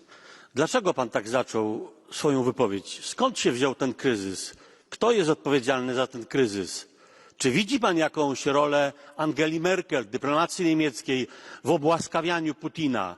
Czy widzi pan jakieś błędy, które ona popełniła przez dekadę, rządząc i Niemcami, i Unią Europejską? Zresztą podobnie postępował polski przywódca, przyjaciel Angeli Merkel, Donald Tusk.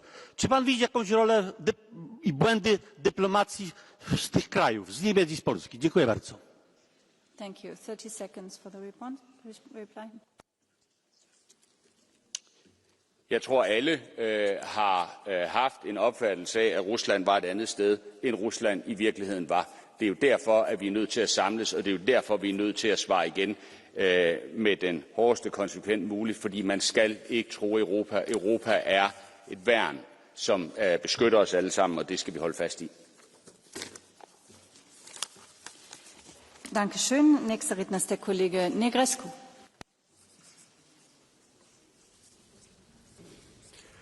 Doamna președintă, domnule comisar, astăzi Parlamentul European transmite un mesaj clar. Europa nu va rămâne tăcută când dronele rusești încalcă spațiul nostru aerian și pun în pericol infrastructura noastră critică. Am propus această rezoluție pentru că este datoria noastră să îi protejăm pe oameni și să acționăm ferm atunci când suntem atacați. România, țara mea, a fost vizată în mod repetat de dronele rusești care au încălcat astfel spațiul aerian al Uniunii Europene și al NATO. Fragmente au căzut pe teritoriul nostru. Nu sunt incidente izolate. Aceste provocări afectează întreaga regiune a Mării Negre și au vizat inclusiv Danemarca, Polonia și Estonia. Ele reprezintă o strategie de destabilizare care cuprinde amenințări fizice, atacuri cibernetice și campanii de dezinformare menite să răspândească frica și să slăbească solidaritatea europeană. Cerem o reacție comună, coordonată și transparentă a UE și NATO, fără a escalada conflictul, dar suficientă pentru a disuada Rusia. Statele afectate trebuie sprijinite prin investiții în apărare, în capacități antidronă, în infrastructura critică de la Marea Neagră și în securitatea cibernetică. Solicit ca Putin să plătească pentru efectele acestor acțiuni, inclusiv prin folosirea activelor rusești înghețate pentru acoperirea costurilor operațiunilor de neutralizare și protecție. Europa trebuie să fie unită, puternică și hotărâtă să respingă orice formă de agresiune. Mulțumesc! Dankeschön. Nächste Rednerin ist die Kollegin Loiseau.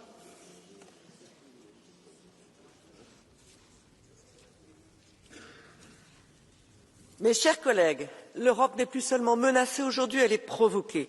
Ce ne sont plus seulement des attaques hybrides qui nous ciblent, parce que le survol des espaces aériens souverains par des avions de chasse ou par des drones militaires, ça n'est pas un acte hybride, c'est une violation de souveraineté délibérée. Face à la gravité de ce que nous vivons, je voudrais tout d'abord exprimer ma pleine solidarité avec tous les États européens qui ont été provoqués à l'Est et au Nord de notre Union.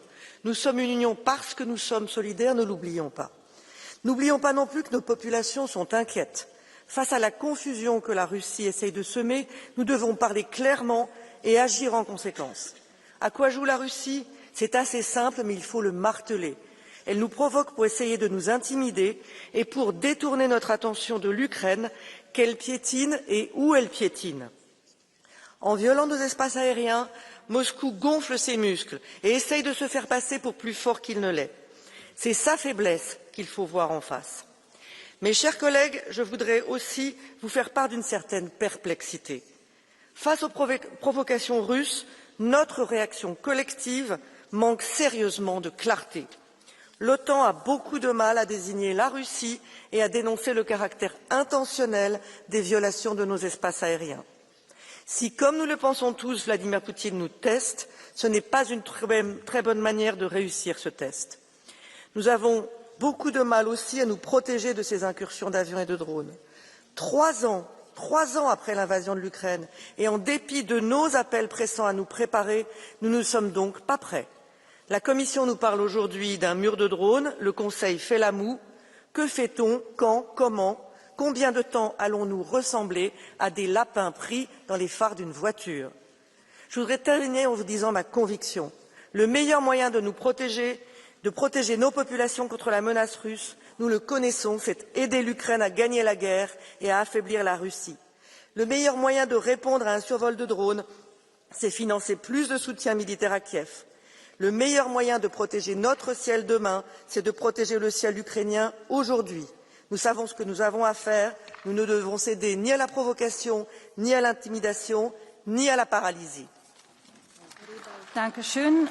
Nächster Redner ist der Kollege Sjöstedt.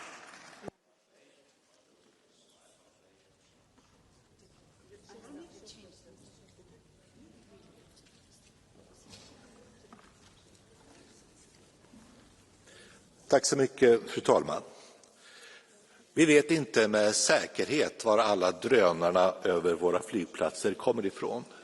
Men vi har god anledning att titta på Ryssland. Därför att några saker vet vi.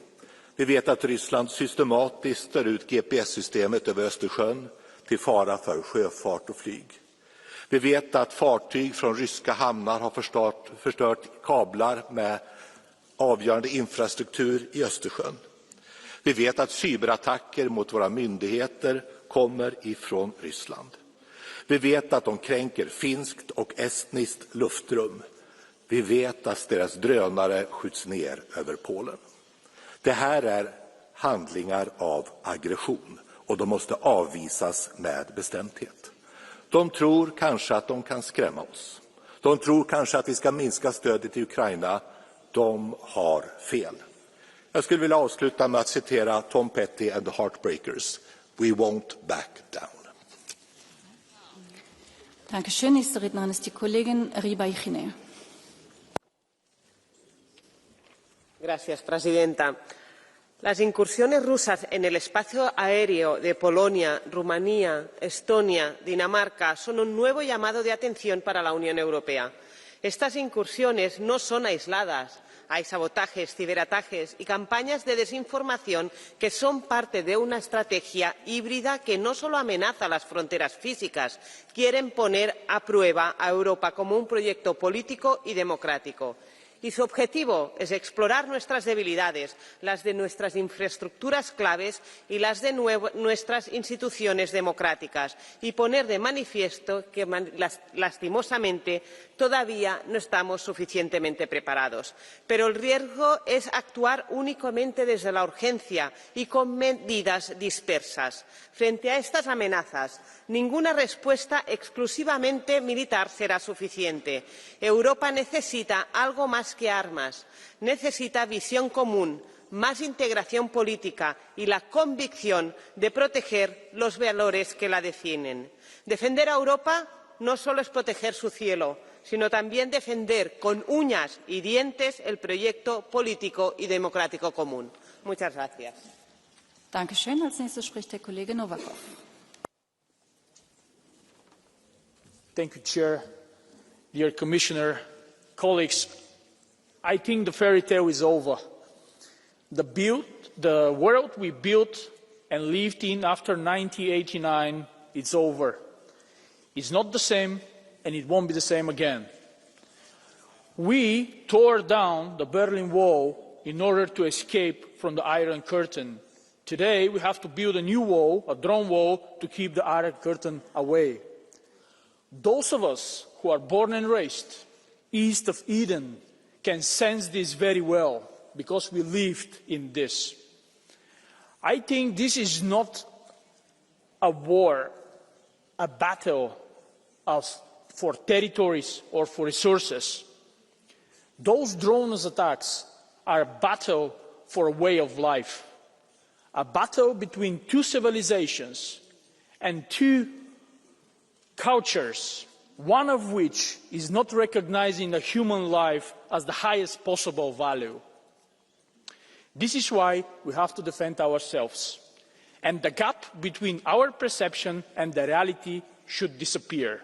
We have to face the reality and prepare to be a peaceful pacifist with the capabilities to defend ourselves. Thank you so much. Dear colleague Novakov, do you accept the blue card by colleague Jungblut? Sure, with pleasure. Please, 613.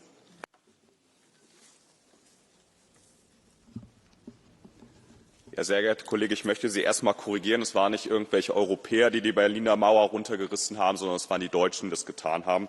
Das zur Einleitung. Aber ich möchte Ihnen gerne ein Zitat aus Ihrer Fraktion geben.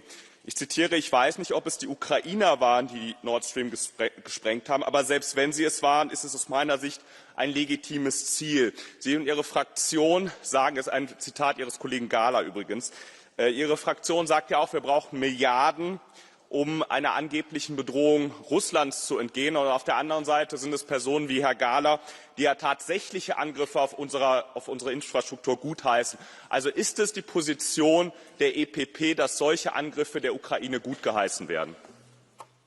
Thank you. 30 seconds for the reply. What I'm saying is that we have to protect ourselves. The drones were flying over Poland, over Germany, your own country. It was flying over Denmark. That has nothing to do with the pipelines on the bottom of the Baltic Sea. Thank you so much. Dankeschön. Nächste Rednerin ist die Kollegin Montserrat. Gracias, presidenta. La pregunta no es si Rusia está atacando a Europa. La pregunta es cuándo vamos a defendernos como Unión Europea. Lo que comenzó como la invasión de Ucrania ya es hoy una guerra encubierta contra Europa. Putin está midiendo nuestra paciencia con drones y desinformación, sobrepasando los límites para provocarnos y dividirnos. Es urgente que blindemos nuestra seguridad con un escudo de defensa contra drones enemigos y hackers. Debemos exigir a todos los miembros que cumplan su compromiso para una defensa común en cooperación con la OTAN. Porque pongo un ejemplo. En España, Pedro Sánchez está lastrando la defensa europea para contentar a sus socios y mantenerse un día más en el poder. Esta irresponsabilidad debe acabar. La respuesta de Europa debe ser tajante, porque el apaciguamiento y la desidia no frenan a dictadores imperialistas. No mendigaremos la paz. Protegeremos la libertad hoy para no vivir mañana bajo las reglas de quienes la pisotean. Dankeschön. Nächster Redner ist der Kollege Kremer.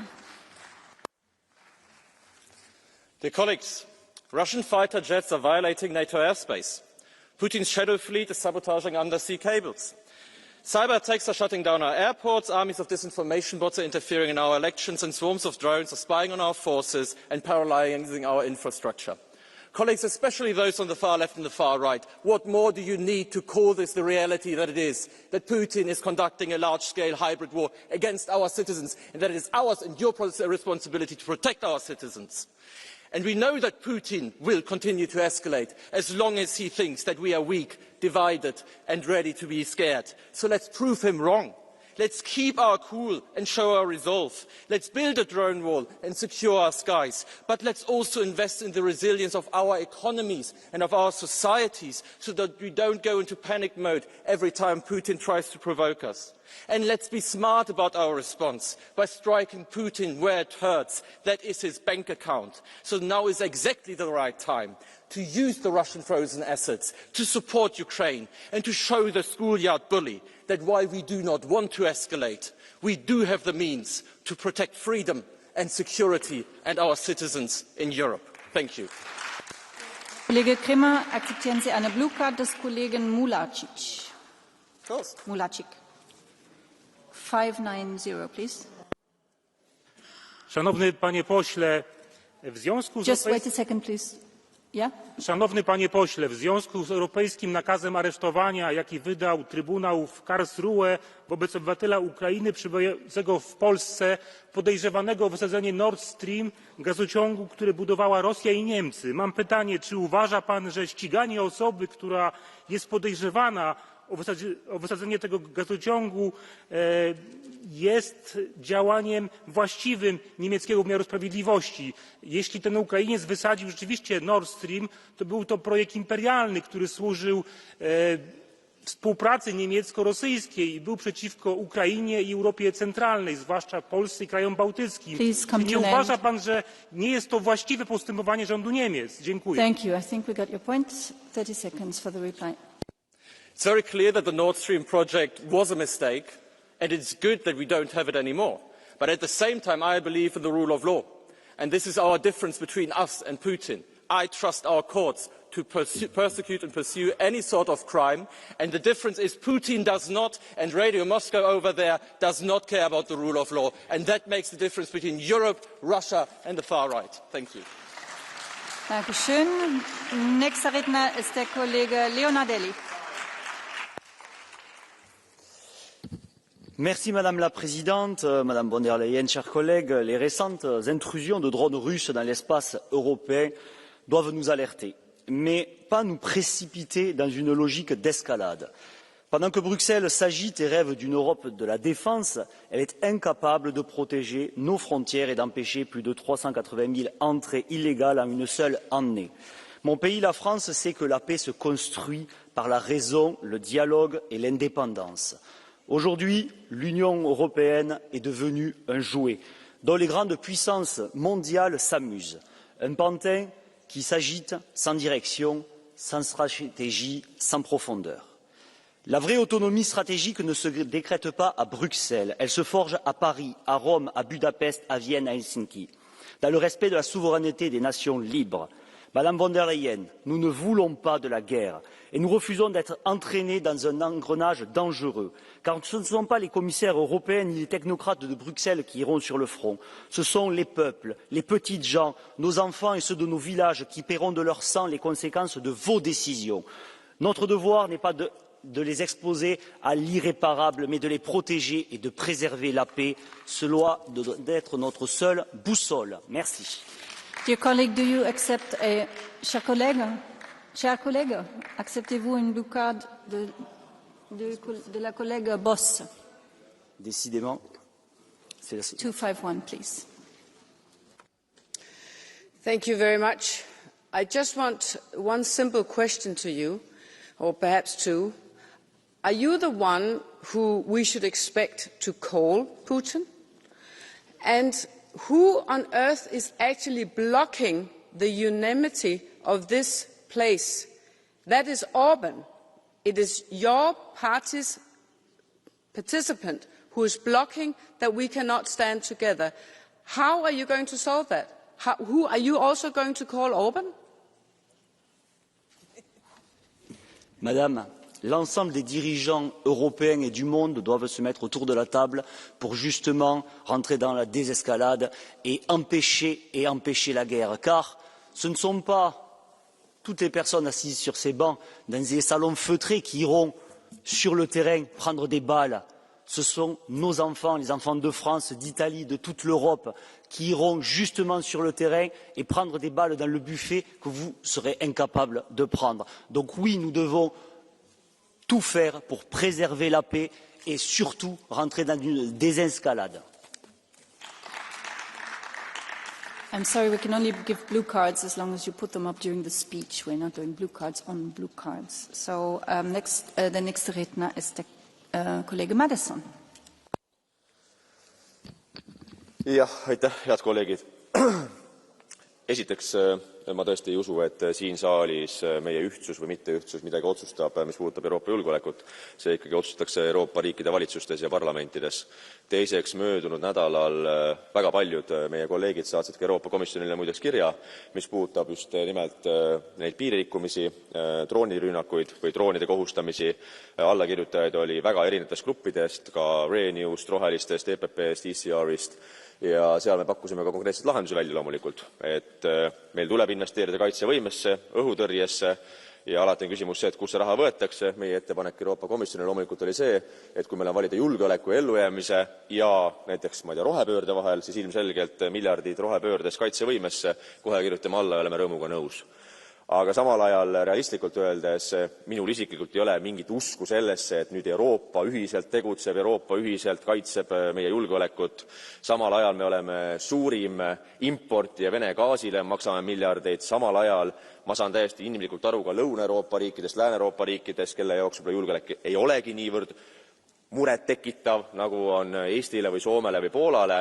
Seetõttu realistlik lahendus on see, et Baltikum, Poola, Soome ja Rootsi peavad rohkem koostööd tegema, sest me ei saa alati loota Saksamaale ja Prantsusmaale või Itaaliale, paraku. Aga see on reaalsus. Aitäh. Dankeschön. Nächster Redner ist der Kollege Pascual de la Plata. Gracias, señora presidenta. Tras 3 años y medio de guerra en Ucrania, somos sorprendidos por la incursión de drones en nuestro espacio aéreo. Tras 3 años y medio en Ucrania. Eso nos dice mucho a favor de nuestra capacidad de planificación y de previsión. Rusia está utilizando drones y nosotros solamente podemos oponer carísimos Patriots o el despegue de sofisticados aviones F-35, lo cual es insostenible. Eso significa que tenemos que reaccionar rápidamente y con muy poco tiempo. Y lo primero que tenemos que hacer es proponer a la próxima reunión de jefes de Estado y de Gobierno del 23 y 24 de octubre aquí en Bruselas, por parte de la Comisión, un plan de contingencia, un plan de acción que prevea una acción rápida, unificada y eficaz de Europa a los ataques de Rusia, que ha declarado la guerra a Ucrania, pero que a Europa nos ha declarado una guerra híbrida. Y eso supone desinformación, campaña masiva de desinformación, ciberataques, amenazas híbridas, y para eso tenemos que estar preparados. Pero no solamente desde el punto de vista militar, sino también desde el punto de vista de la comunicación y desde el punto de vista político. Hagámoslo. Gracias. Dankeschön. Als nächster spricht der Kollege Mixer. President, dear colleagues, Russian violations of our airspace have recently become more frequent and also more provocative. It's clear that Putin is trying to seek out our vulnerabilities, test our resolve and unity, and create confusion and a sense of vulnerability among our citizens. Our response must be united and resolute. Let me make 3 brief points. First, when it comes to incursions by manned military aircraft, we do have, both nationally and through NATO alliance, most of the procedures and protocols in place to deal with these situations. We also collectively have the capabilities to identify, intercept, and if the threat posed by the invading aircraft requires, to take them down. However, we must be ready to bolster our posture and presence, particularly in the easternmost and most vulnerable member states. Secondly, drones are a relatively new threat, but it is a rapidly growing threat. And the drone wall is a great concept, but we must acknowledge that in real life it is going to be a very intricate combination of different measures and capabilities, and not all of them are there today, so we must proceed with a sense of utmost urgency.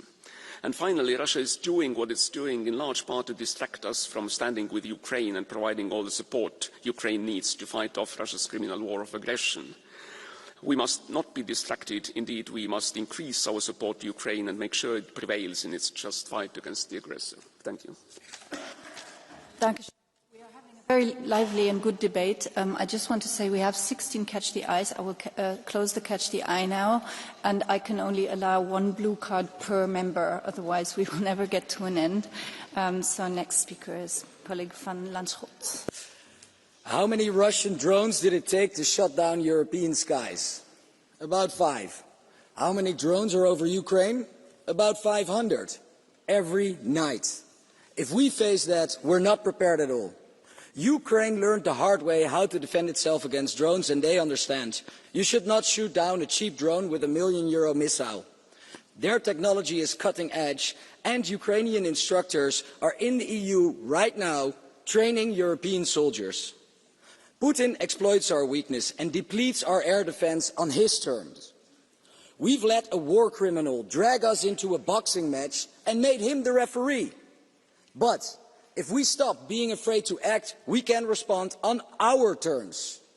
Protect our skies, build the drone wall, stop buying Russian gas, give all the frozen Russian assets, and set up a no-fly zone in western Ukraine. Colleagues, Ukraine is helping us, but we don't say thank you enough. So let me say it, Mr. Zelensky, thank you. And let's back our gratitude up with actions. Dankeschön. Als nächstes spricht die Kollegin Dupont.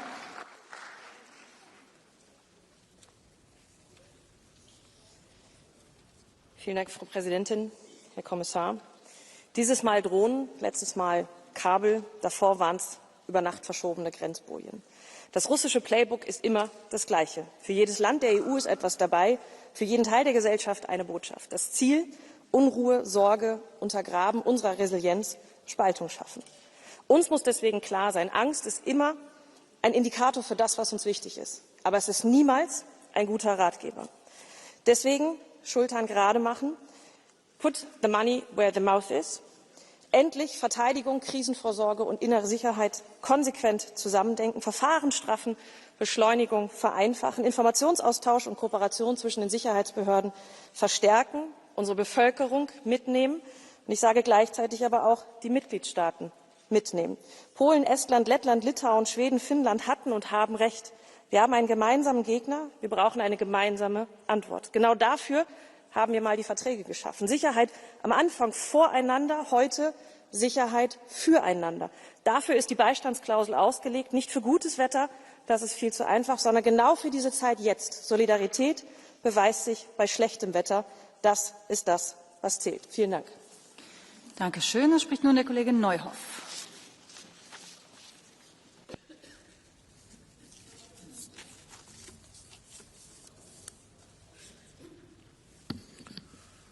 Kolleginnen und Kollegen, die gefährlichsten Drohnen kreisen nicht am Himmel über Polen, Frankfurt oder Kopenhagen, sondern in unseren Köpfen.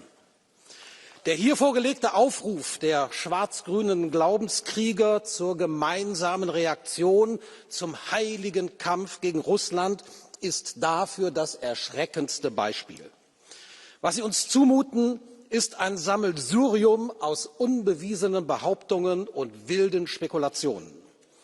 Die über Polen abgeschossenen Drohnen waren unbekannter Herkunft. Russland bot Konsultationen an, Belarus den Austausch von Radardaten, Polen ignorierte beides. Interesse an Aufklärung, und genau das wäre das Gebot der Stunde, besteht hier offenbar nicht.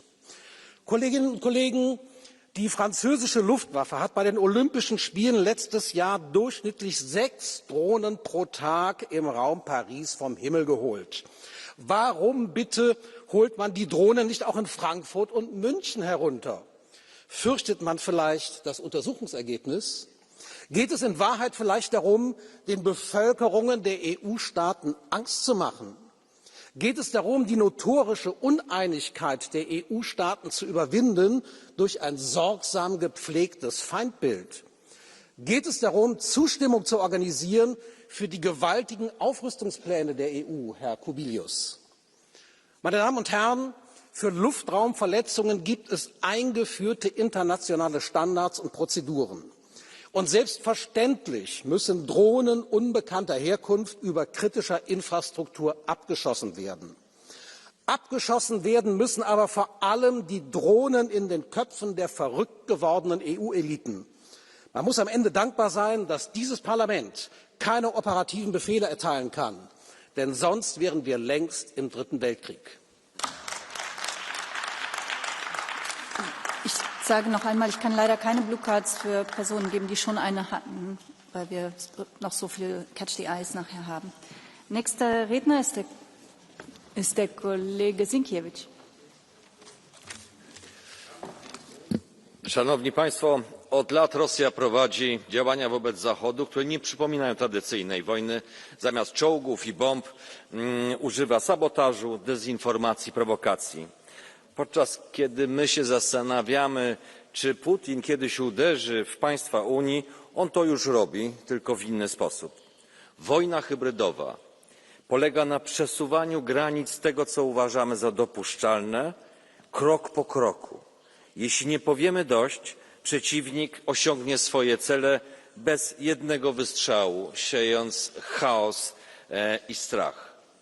Istota problemu nie dotyczy działań stricte militarnych, lecz skutecznej obronie w sferze wojny bez wojny, a to właśnie jest istotą działań Rosji. Musimy jasno powiedzieć dość i wyznaczyć linie, których przekroczenie spotka się z naszą odpowiedzią. Na tym posiedzeniu, mam nadzieję, podejmiemy rezolucję Parlamentu w tej sprawie. Pada tam propozycja wyznaczenia takich linii. Bez tego, Pani Przewodnicząca, nadal zachęcamy agresora. Dankeschön. Nächste Rednerin ist die Kollegin Fritzon. Tack, fru talman. Ja, hoten mot Europa ökar. Vi ser drönare över mitt grannland Danmark. Vi ser ryska stridsflyg över Baltikum. Det är helt oacceptabelt. Och precis därför tog jag tillsammans med mina nordiska kollegor initiativ till den här debatten. Vi måste skicka en tydlig signal till Putin att vi står enade, att vi står upp för våra länder och våra gränser och att vi inte accepterar några former av kränkningar.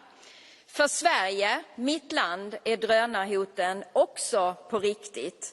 Gotland ligger ju bara 30 mil från ryska Kaliningrad. Och vårt läge i Östersjön gör att vi också är en frontstat. Och därför måste vi och Sveriges statsminister visa ledarskap, precis som Danmarks statsminister Mette Frederiksen gör. Vi måste stå upp för att vi skapar en europeisk drönarmur och vi måste göra det nu. Tack.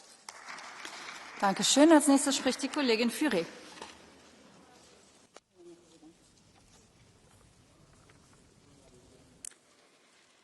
Chers collègues, la souveraineté aérienne fait partie intégrante de la souveraineté nationale. C'est un principe essentiel du droit international, dont nous a parlé tout à l'heure Madame Loiseau, affirmé par l'article 1 de la Convention de Chicago de 1944. Chaque État exerce un contrôle complet et exclusif sur l'espace aérien au-dessus de son territoire. Si les incursions constatées en Estonie, en Pologne ou dans la région baltique sont avérées hostiles, elles constitueront une violation du droit international contraire à l'article 2, paragraphe 4 de la Charte des Nations Unies. Mais l'exigence du droit vaut pour tous, n'est-ce pas? Tant que les preuves ne sont pas rendues publiques, l'Union européenne doit garder la rigueur et la retenue du droit. Accuser sans démontrer, réagir sans vérifier, c'est risquer de se détourner de l'état de droit si cher à tous mes collègues dans cet hémicycle et à Madame von der Leyen. L'Europe doit protéger ses espaces, ses infrastructures et ses citoyens, mais sans céder à l'engrenage de la guerre.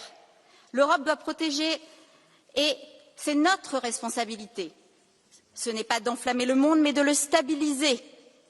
Non d'imiter les puissances qui provoquent, mais d'incarner celles qui raisonnent et apaisent. La fermeté n'exclut pas la lucidité, et la lucidité, aujourd'hui, c'est de défendre notre sécurité dans le respect scrupuleux du droit international. Je vous remercie. Collègue Furet, est-ce que vous acceptez une blocade de Madame Loiseau? Bien évidemment. S'il vous plaît. 9.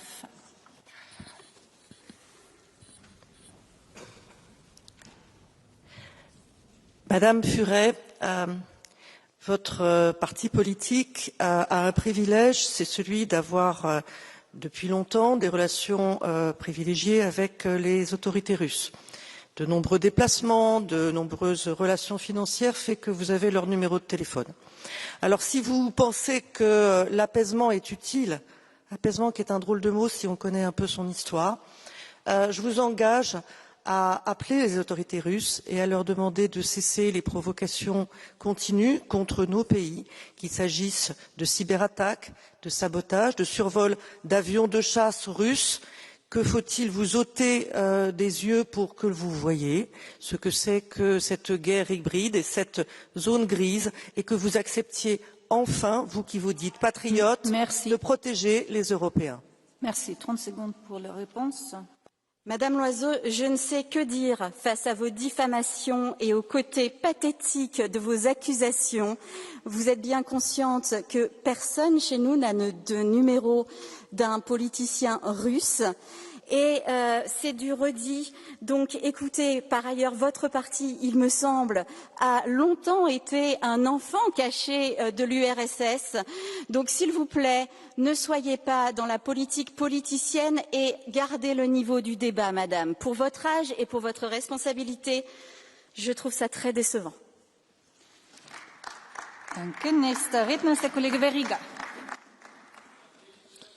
President, colleagues, Russia is continuously testing Europe's preparedness by sending drones or violating airspace by fighter jets.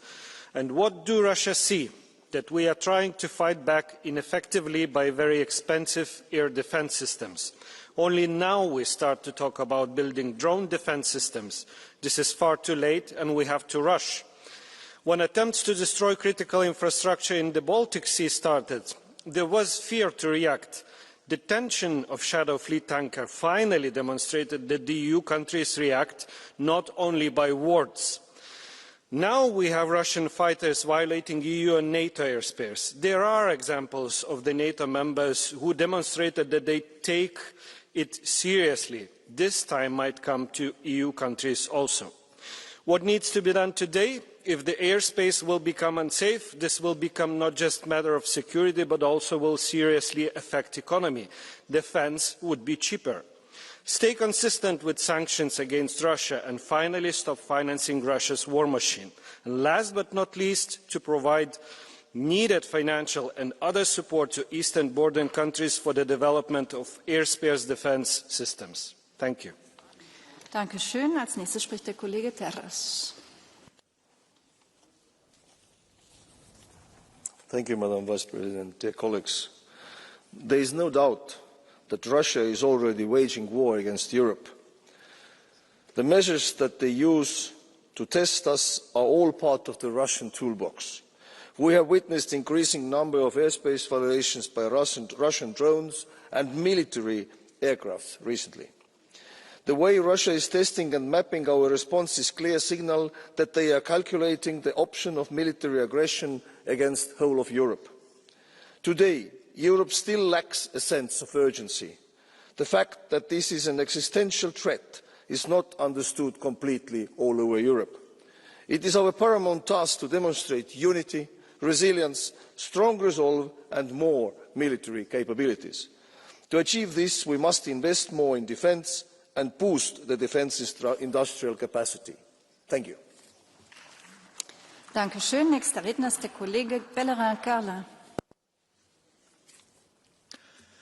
La Russie a ouvertement désigné la France comme son premier adversaire en Europe. Elle a fait de la France une de ses cibles prioritaires.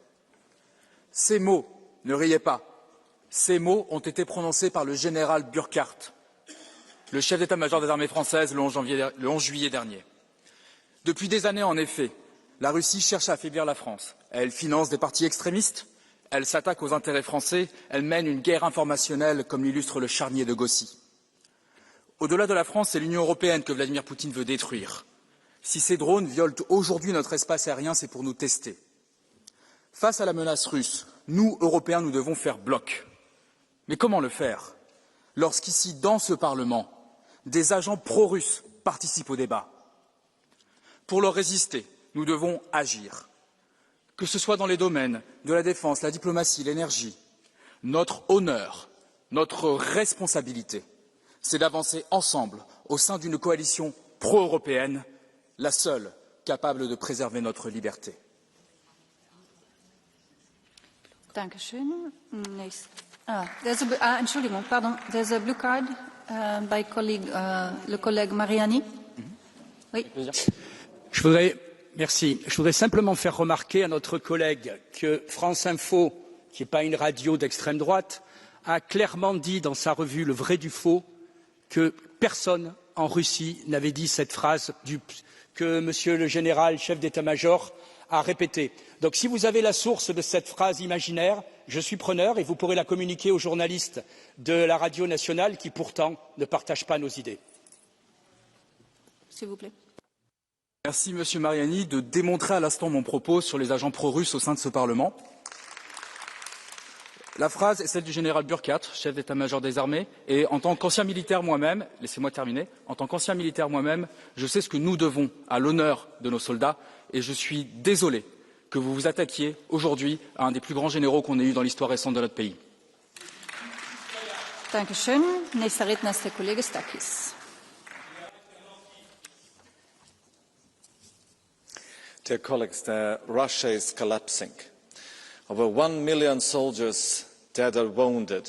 More than 11,000 armored vehicles, tanks has been destroyed and billions of euros lost. So war spending now consumes almost 40% of the state budget. And yet, after 3.5 years, Russia still has no victory in sight. That's why Kremlin has changed its tactics.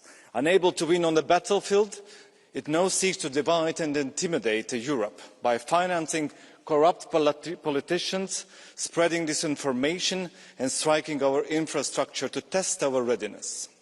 So Europe must respond with decisive action.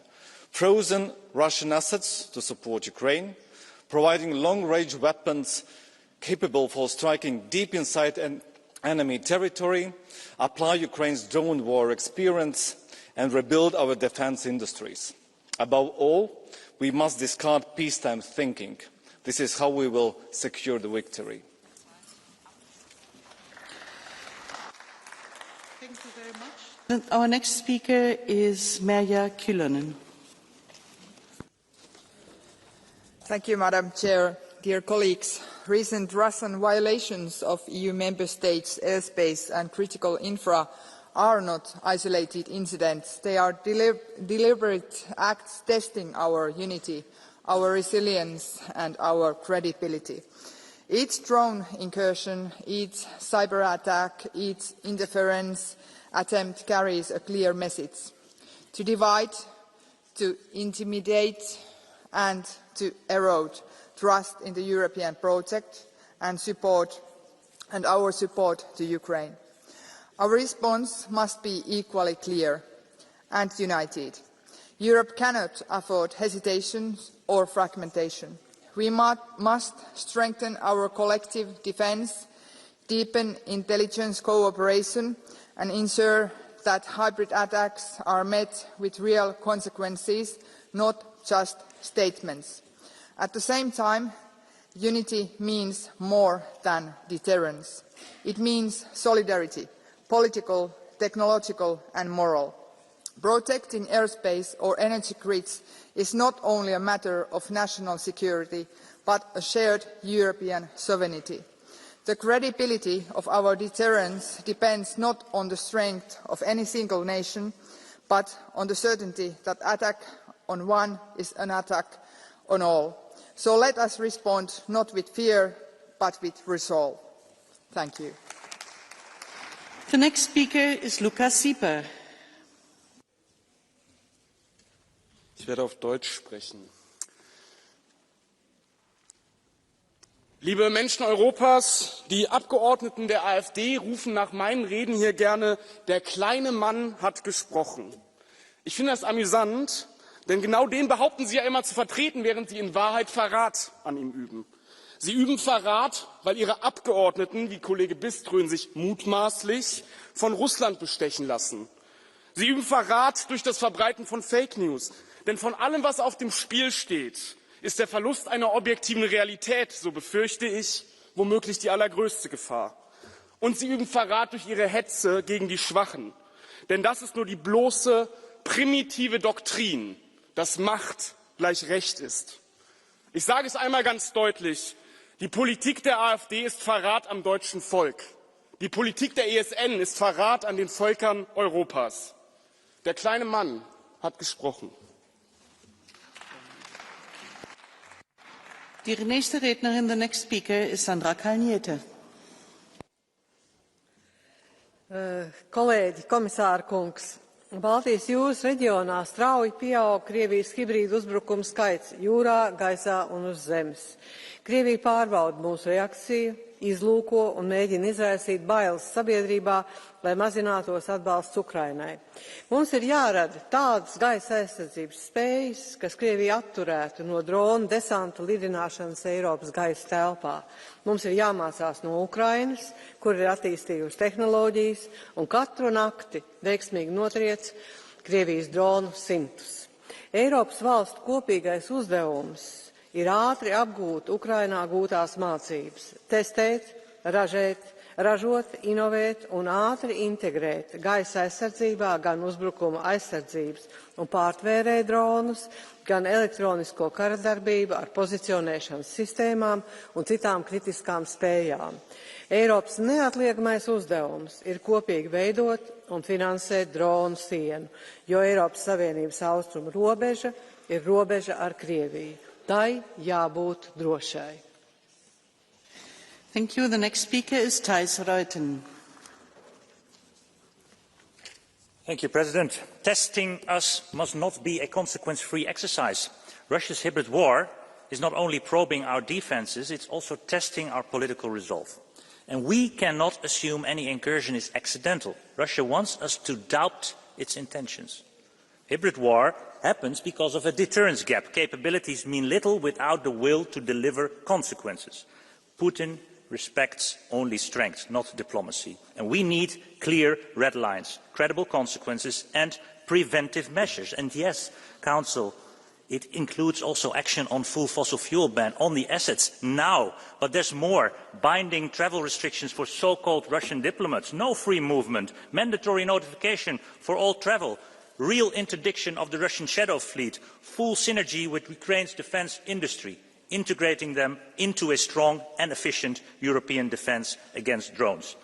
And our best prevention, ensuring Russia is occupied elsewhere, because we have finally provided sufficient military support to Ukraine. Thank you. Thank you very much. The next speaker is Christopher Storm. Mange tak, fru formand. Vi ser det desværre hver eneste dag i Ukraine. Krig, der bliver kæmpet med droner, ødelægger elnettet og andet infrastruktur, rammer byer og civile. Men deres befolkning kæmper fortsat nu på 4 år en heroisk kamp for at skubbe Rusland ud af deres territorium. Nu ser vi også i Danmark og andre EU-lande, at droner flyver over vores huse og lufthavne. Selv vores militærbaser bliver overfløjet af disse droner. Det er vores nye og ubehagelige hverdag, og det kræver selvfølgelig, at vi handler og reagerer. For von der Leyen sagde i hendes indledning, at det her er hybrid krigsførsel, og vi skal tage det meget alvorligt. Det er jeg helt enig i, men jeg er absolut ikke tryg ved, at EU skal stå for at beskytte min familie og mit land. Det er jo netop det, vi har NATO til. NATO har erfaringen og know-how i, hvordan man skal beskytte Europa i situationer som det her. At få EU med von der Leyen i spidsen for vores forsvar er lidt ligesom at skifte Harry Maguire ind i Manchester United. Von der Leyen har en tendens til at løbe i vejen for alt. Hun elsker at takle sine medspillere og hele tiden obstruere muligheden for Europa til rent faktisk at samarbejde. Hver eneste gang hun har ordet, så oplever hun til mere splittelse i det her hus, i stedet for at forsøge at samle os. Vi er nødt til at stå sammen i Europa for at kunne stå stærkt mod Rusland. The time is over. The next speaker is Dan Barna.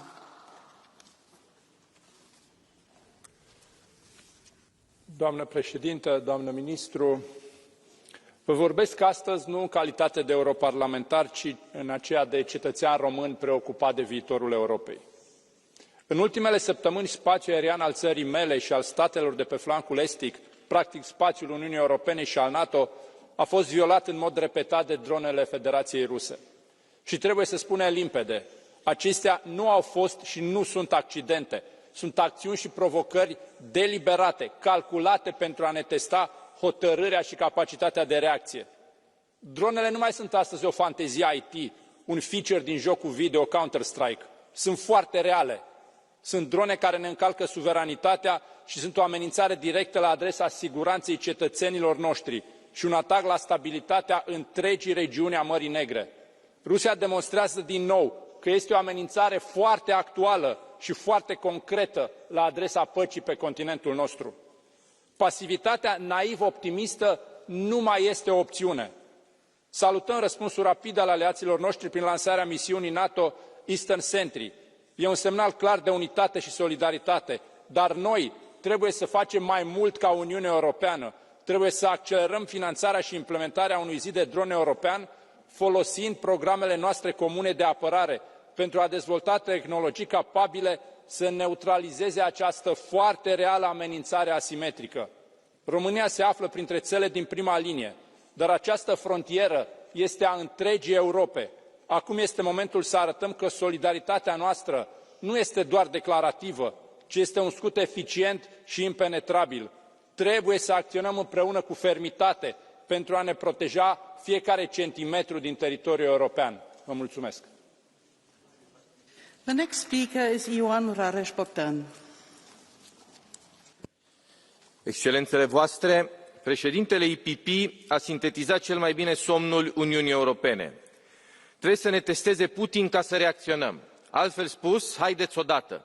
Firește că Manfred nu este din Transilvania. De acolo este Avram Iancu, erou al luptei de emancipare a românilor, care a ținut cel mai scurt discurs al tuturor timpurilor.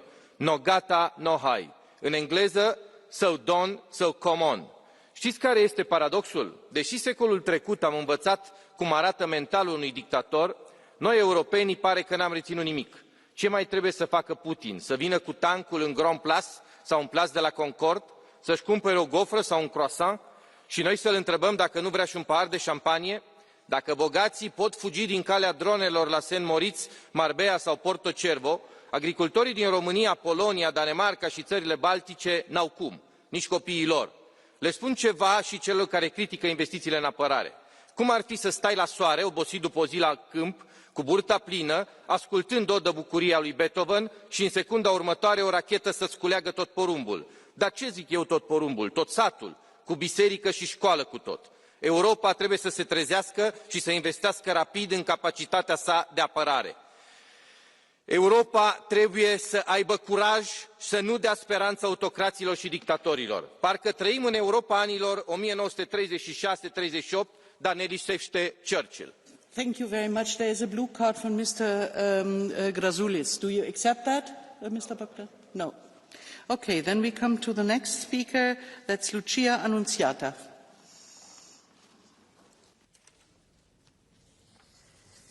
L'Europa al momento non è in guerra, ma il fatto che ci siano paesi europei minacciati e tensioni ci impone una discussione che non è più possibile evitare. La guerra è cambiata e i droni sono il simbolo di questo cambiamento, il passaggio dall'era dell'acciaio a quella del web che pone nuovi pericoli rispetto a cui l'Europa è completamente impreparata. Dobbiamo prenderne atto. Serve un'Europa capace di difendersi al suo esterno, ma non con un riarmo generalizzato. È possibile una nuova difesa e sta a noi definirla. Una difesa integrata e coordinata, che non sia strumento di offesa della libertà dei popoli. Finisco qui richiamando l'articolo forse più importante della Costituzione italiana, l'articolo 11, che rifiuta la guerra, ma che al contempo considera anche parte della Costituzione inalienabile la difesa del Paese e dei cittadini. The next speaker is Alexander Vondra. Thank you. Ladies and gentlemen, I think 2 points I see as critical here. First, instead of just reacting, we must be proactive. Since 2014, we have always been one step behind. Too late to provide air defence, too late to allow Ukrainians to hit the targets inside Russia. Putin is not a peacemaker but conqueror and understands only one language, power. Secondly, it is the national governments that must do their part first by raising defence budgets, enhancing the industrial base, strengthening the civil preparedness. But we cannot overlook the elephant in the room. Our economies, our industries are shrinking under the excessive climate regulations. If we want to succeed, this legislative moloch must be dramatically cut down. The next speaker is Peter Volgin. Уважаеми колеги, страдащите от шизофрения получават халюцинации, а страдащите от хронична русофобия халюцинират, че всеки непознат предмет, който се изпречи на пътя им, бил той детската играчка лабубо или дрон, задължително е произведен в Русия. Болните от антируска истерия са убедени, че лично Путин, застанал на терасата в Кремъл, изпраща дронове в Западна Европа с цел да разруши хармоничното европейско съществуване. И докато Брюксел, Берлин, Париж, Лондон затъват в собствените си антируски фантасмагории, истинските проблеми на Европа се задълбочават. Нормалните европейци обедняват все повече, незаконната емиграция се разраства, а ислямският тероризъм взима още и още жертви. Докато британският премиер Стармър се готви да воюва с Русия, в британския град Манчестър беше извършен ислямистки терористичен акт, при който имаше убити. Това, за жалост, е логичният резултат от действията на все по-откъснатия от реалността европейски елит. Тотално обсебен от въображаеми заплахи, този елит не осъзнава, че именно неговите налудни действия са най-голямата заплаха за Европа. Благодаря. The next speaker is Pekka Toveri. Thank you, Madam Vice President, dear colleagues. Even after these recent violations by Russia, some people say that we are not in war with Russia. And this is true. However, Russia is in war with us. And this is not me saying this, it's Putin himself saying so. Russia has waged a hybrid war against us, and it has prepared for conventional attack against us for over 15 years, constantly increasing its effort to destabilize us. And those who suspect the GPS jamming coming from Russia, welcome to Finland. We can show it. And why would they stop when there is no attribution, no prize, just reward for its actions against us? In stopping Russian attacks, drone wall is good, but attribution is better. Russia won't stop before it pays for its crimes. So let's put that price to Russia. Let's stop the shadow fleet for good. Let's take the Russian frozen assets to support Ukraine. Let's increase sanctions also to the third countries supporting Russia. That is the only language that Russia understands and the only way to stop its attacks. Thank you. Thank you very much. The next speaker is Joanna Scheuring-Wielgus.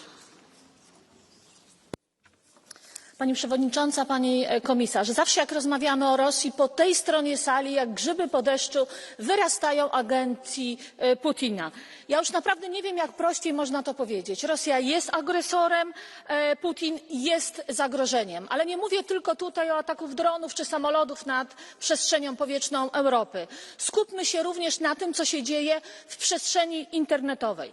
Polska jest jednym z najbardziej atakowanych krajem w Unii Europejskiej. W zeszłym roku przeszło 100 tysięcy ataków w cyberprzestrzeni. Do teraz, do października, już 170 tysięcy ataków w cyberprzestrzeni, a zeszłego dnia 2330. To są fakty, to nie są mrzonki. Jeżeli Państwo tego nie widzicie, to się obudźcie, bo działacie na korzyść Putina, a nie na korzyść naszego bezpieczeństwa. There is a blue card from Mr. Grazoulis. Do you accept that? There is a blue card from Mr. Grazoulis. Do you accept it? Yes, then. Please, Mr. Grazoulis, 30 seconds. Gerbiama pranešėja, noriu paklausti kaip valdančios daugumos atstovės. Europos Sąjunga tik kalba, bet nelabai kokių konkrečių veiksmų imasi. Štai pastaruoju metu Lietuva, mano šalis, yra NATO šalis. Įskrenda dronai, krašto apsaugos ministrė sako, kad čia nebuvo dronai, o žvirblių būrys. Bet po 2 savaičių randa dronus kariniam poligone. Dabar prieš porą dienų įskrenda oro balionai. Sako, neturim kuo numušti. Tai pasakai, imkit lanką, strėlę ir numuškit. Ir taip tiesiog gėda prieš visą Europą ir pasaulį. Kada imsis rimtų sprendimų Europos Sąjunga? Tai ir uždaviau. To wstyd i hańba, że siedzi pan tutaj na tej sali i opowiada takie głupoty. Nie siedział pan tutaj wcześniej, nie widziałam pana. Jasno i wyraźnie było powiedziane, na co idą teraz pieniądze i jak wygląda bezpieczeństwo. Nie widział pan, jak Europa się zjednoczyła w momencie, kiedy był atak dronów nad Polską? Jest pan ślepy? Nie widzi pan tego? Ja wręcz uważam, że jest pan agentem Putina i pan nie chce tego zobaczyć i pan nie chce tego zauważyć. The next speaker is Thierry Mariani. Quand les violations de l'espace aérien sont clairement identifiées, alors oui, elles sont inadmissibles. Mais le courage réside aussi dans le fait d'appliquer cette indignation à toutes les violations, et pas seulement à celles qui vous arrangent. Entre juillet et décembre 2024, 900 violations de l'espace aérien et 45 violations de l'espace maritime ont été commises par la Turquie contre Chypre. Pour la Grèce, en 2025, déjà plus de 150 violations de l'espace aérien grec et plus de 1800 violations de l'espace maritime par des avions et des bateaux turcs. Et là, pas de débat, tout le monde trouve ça normal, tout le monde se tait. Alors oui, il faut défendre notre souveraineté, toute notre souveraineté, pas seulement celle qui justifierait une nouvelle guerre sainte face à la Russie, car cette guerre n'est pas la nôtre, et j'attends la même indignation quand la Turquie viole aussi l'espace aérien d'États européens. The next speaker is Christian Terhes. Thank you. Dear colleagues, Russia's incursions into EU and NATO airspace over Romania, Poland, Estonia and other countries are not accidents nor navigational errors. They are deliberate provocations designed to test our response time, radar coverage and political will. Each airspace violation is reconnaissance. Moscow studies our coordination and readiness without crossing a formal threshold of war. These calculated violations are part of a broader psychological and hybrid warfare campaign aimed at intimidating and shifting public opinion as well as normalising aggression. Scrambling jets and issuing diplomatic protests or condemnations are necessary EU and NATO responses, but they are not sufficient. From a military standpoint, true deterrence demands visible readiness, joint patrols, and immediate and firm consequences for repeat violations. Any hesitation is perceived in Moscow not as an act of goodwill, but a weakness. A weakness always invites to more aggression. I call, therefore, that in the case of a future EU and NATO airspace violation, after an initial warning, the objects be shut down. Thank you. The next speaker is Juan Ignacio Zoido Alvarez. Gracias, presidenta. Señor comisario, en cuestión de semanas, las incursiones de drones rusos en el espacio aéreo europeo se han vuelto más frecuentes y más atrevidas. Ya no se lanzan solo desde suelo ruso, ahora despegan desde los cientos de buques fantasma que rodean nuestras costas. Los drones ya no llegan únicamente del este, ahora lo hacen desde todas las direcciones. Lo que comenzó en Polonia se expande hoy por toda Europa. Los aeropuertos de Copenhague y Múnich se han visto forzados al cierre, dejando a decenas de miles de pasajeros en tierra. Drones no identificados han sido localizados mientras sobrevolaban bases militares en Bruselas. Y yo me temo que solo es cuestión de tiempo que lleguen al sur de Europa. Putin pretende poner a prueba nuestro compromiso con la defensa colectiva y es plenamente consciente que de cada titubeo europeo es una victoria rusa.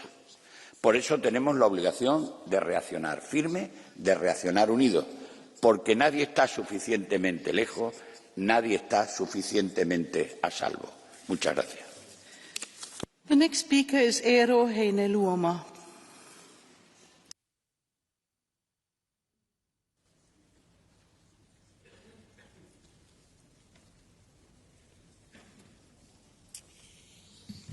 Euroopan unioni elää historiansa vaarallisinta aikaa.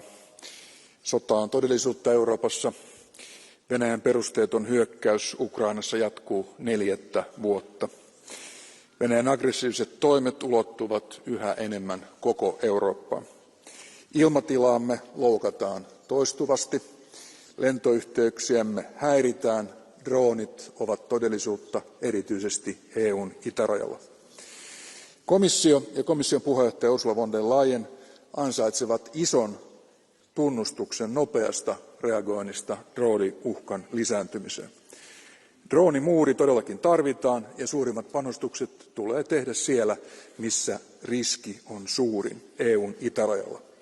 Nyt tarvitsemme yhtenäisyyttä ja solidaarisuutta, ei sisäpoliittista nahinointia. Toimikaamme niin, että tulevat polvet ovat ylpeitä siitä, miten nykyiset päättäjät puolustivat EUn itsemääräämisoikeutta ja toimintakykyä, Ukrainan itsemääräämisoikeutta ja kansojen vapautta. The next speaker is Virginijus Sinkevicius.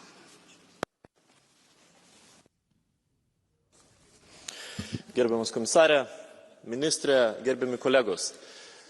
Kiekviena mūsų tylos minutė, kiekviena abejonė tai yra atviras kvietimas Rusijai, Putinui testuoti mūsų gynybos pajėgumus, testuoti mūsų vienybę. Ir tai, kas vyksta, tie pažeidimai oro erdvės, įskridę dronai, galų gale naikintuvai virš Estijos, tai nėra vėjo gūsis. Tai yra sisteminis mūsų testavimas. Ir nustokime būti naivūs. Kalbėtis galima su bet kuo, kalbėtis galima ir su nusikaltėliais, bet klausimas, kaip mes norime kalbėtis. Ar mes norime, kad Europa kalbėtųsi ant kelių, ko siekia būtent ši pusė parlamento, ar vis dėlto mes norime kalbėtis su nusikaltėliu Hagoje.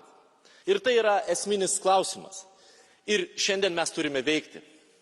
Europa privalo užsidaryti savo dangų, Europa privalo atkurti savo gynybos architektūrą. Ne popierinę, o realią. Nelaukti rytojaus, o tai daryti šiandien. The next speaker is Salvatore De Meo. Grazie Presidente. Le violazioni dello spazio aereo e delle infrastrutture critiche degli Stati membri sono episodi che hanno messo a dura prova la sicurezza europea. Sono dei veri e propri test di resistenza politica e militare che mirano a misurarne la vulnerabilità e la capacità di reazione. Ed è per questo che serve una risposta unita e determinata, rafforzare la sorveglianza congiunta, sviluppare rapidamente la rete paneuropea di difesa aerea e dronica, migliorare la condivisione di dati e i meccanismi di allerta. La sicurezza dei nostri cieli, delle nostre infrastrutture, dei nostri mari significa garantire la sicurezza dei nostri cittadini e delle nostre economie. Questo però non significa armare l'Europa, ma costruire una cultura comune della difesa che vada oltre la dimensione militare, che unisca la diplomazia, l'industria, l'innovazione, oppure, rendiamoci conto, resteremo vulnerabili e dipendenti. Una difesa comune che non sostituisca la NATO, ma ne rafforzi il pilastro europeo, rendendo l'Alleanza Atlantica più solida e credibile. Alcide De Gasperi, più di 70 anni fa, aveva compreso che la pace e la sicurezza dell'Europa passano da una difesa comune. Oggi spetta a noi dare finalmente concretezza a quella visione, trasformandola in realtà. Thank you very much. The next speaker is Per Clausen.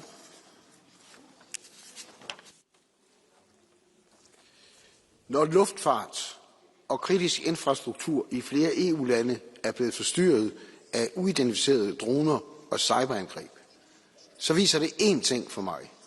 EU og mit eget land, Danmark, er ikke klar til at imødegå de reelle trusler, vi står overfor. Det er der flere grunde til. En af dem er, at man har været mere fokuseret på konkurrenceevne og deregulering og blind oprustning, end på at løse de reelle problemer. Europa står jo lige nu reelt over for 3 store trusler, som alle angriber vores sikkerhed.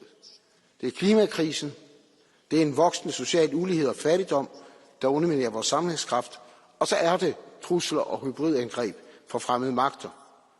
Og er vi ærlige, så betyder det jo sidst ikke mindst truslen fra Rusland, men også USA, som jo truer Danmark og Grønland.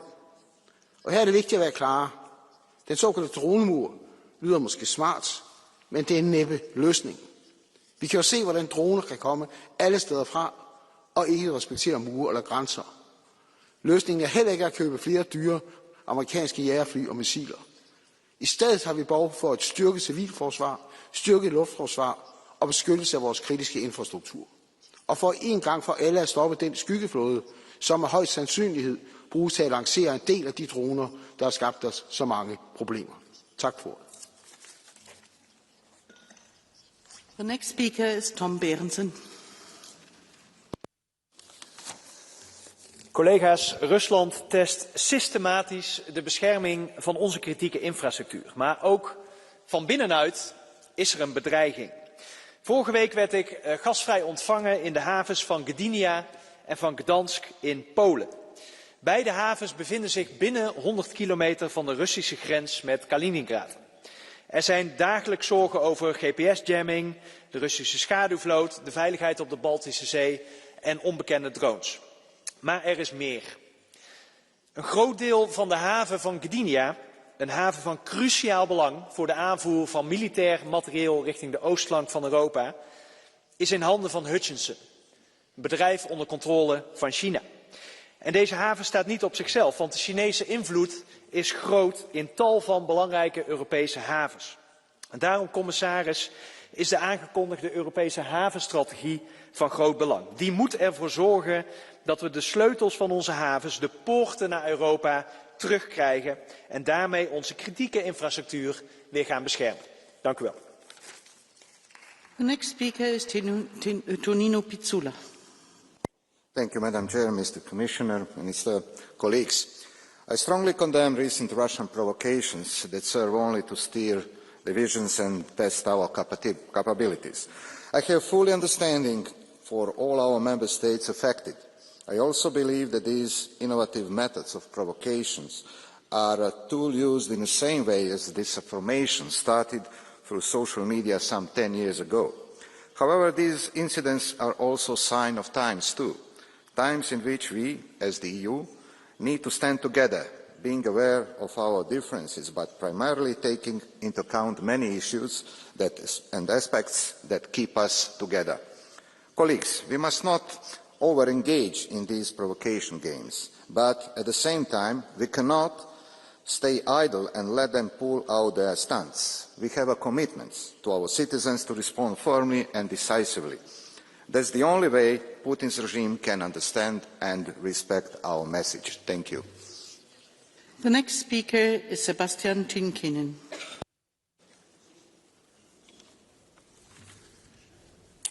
Arvoisa puhemies, Venäjä käy järjestelmällistä hybridisotaa Eurooppaa vastaan. Informaatio-operaatioita, salamurhia, kyberiskuja, siirtolaisten välineellistämistä, kriittisen infrastruktuurin sabotaasia, elektronista sodankäyntiä ja GPS-häirintää. Tuoreet ilmatilaloukkaukset ovat jopa Venäjän mittapuulla poikkeuksellisen röyhkeitä. Venäläishävittäjien ilmatilaloukkaus Viroon oli syvyydeltään ja kestoltaan vakavin maan NATO-jäsenyyden aikana.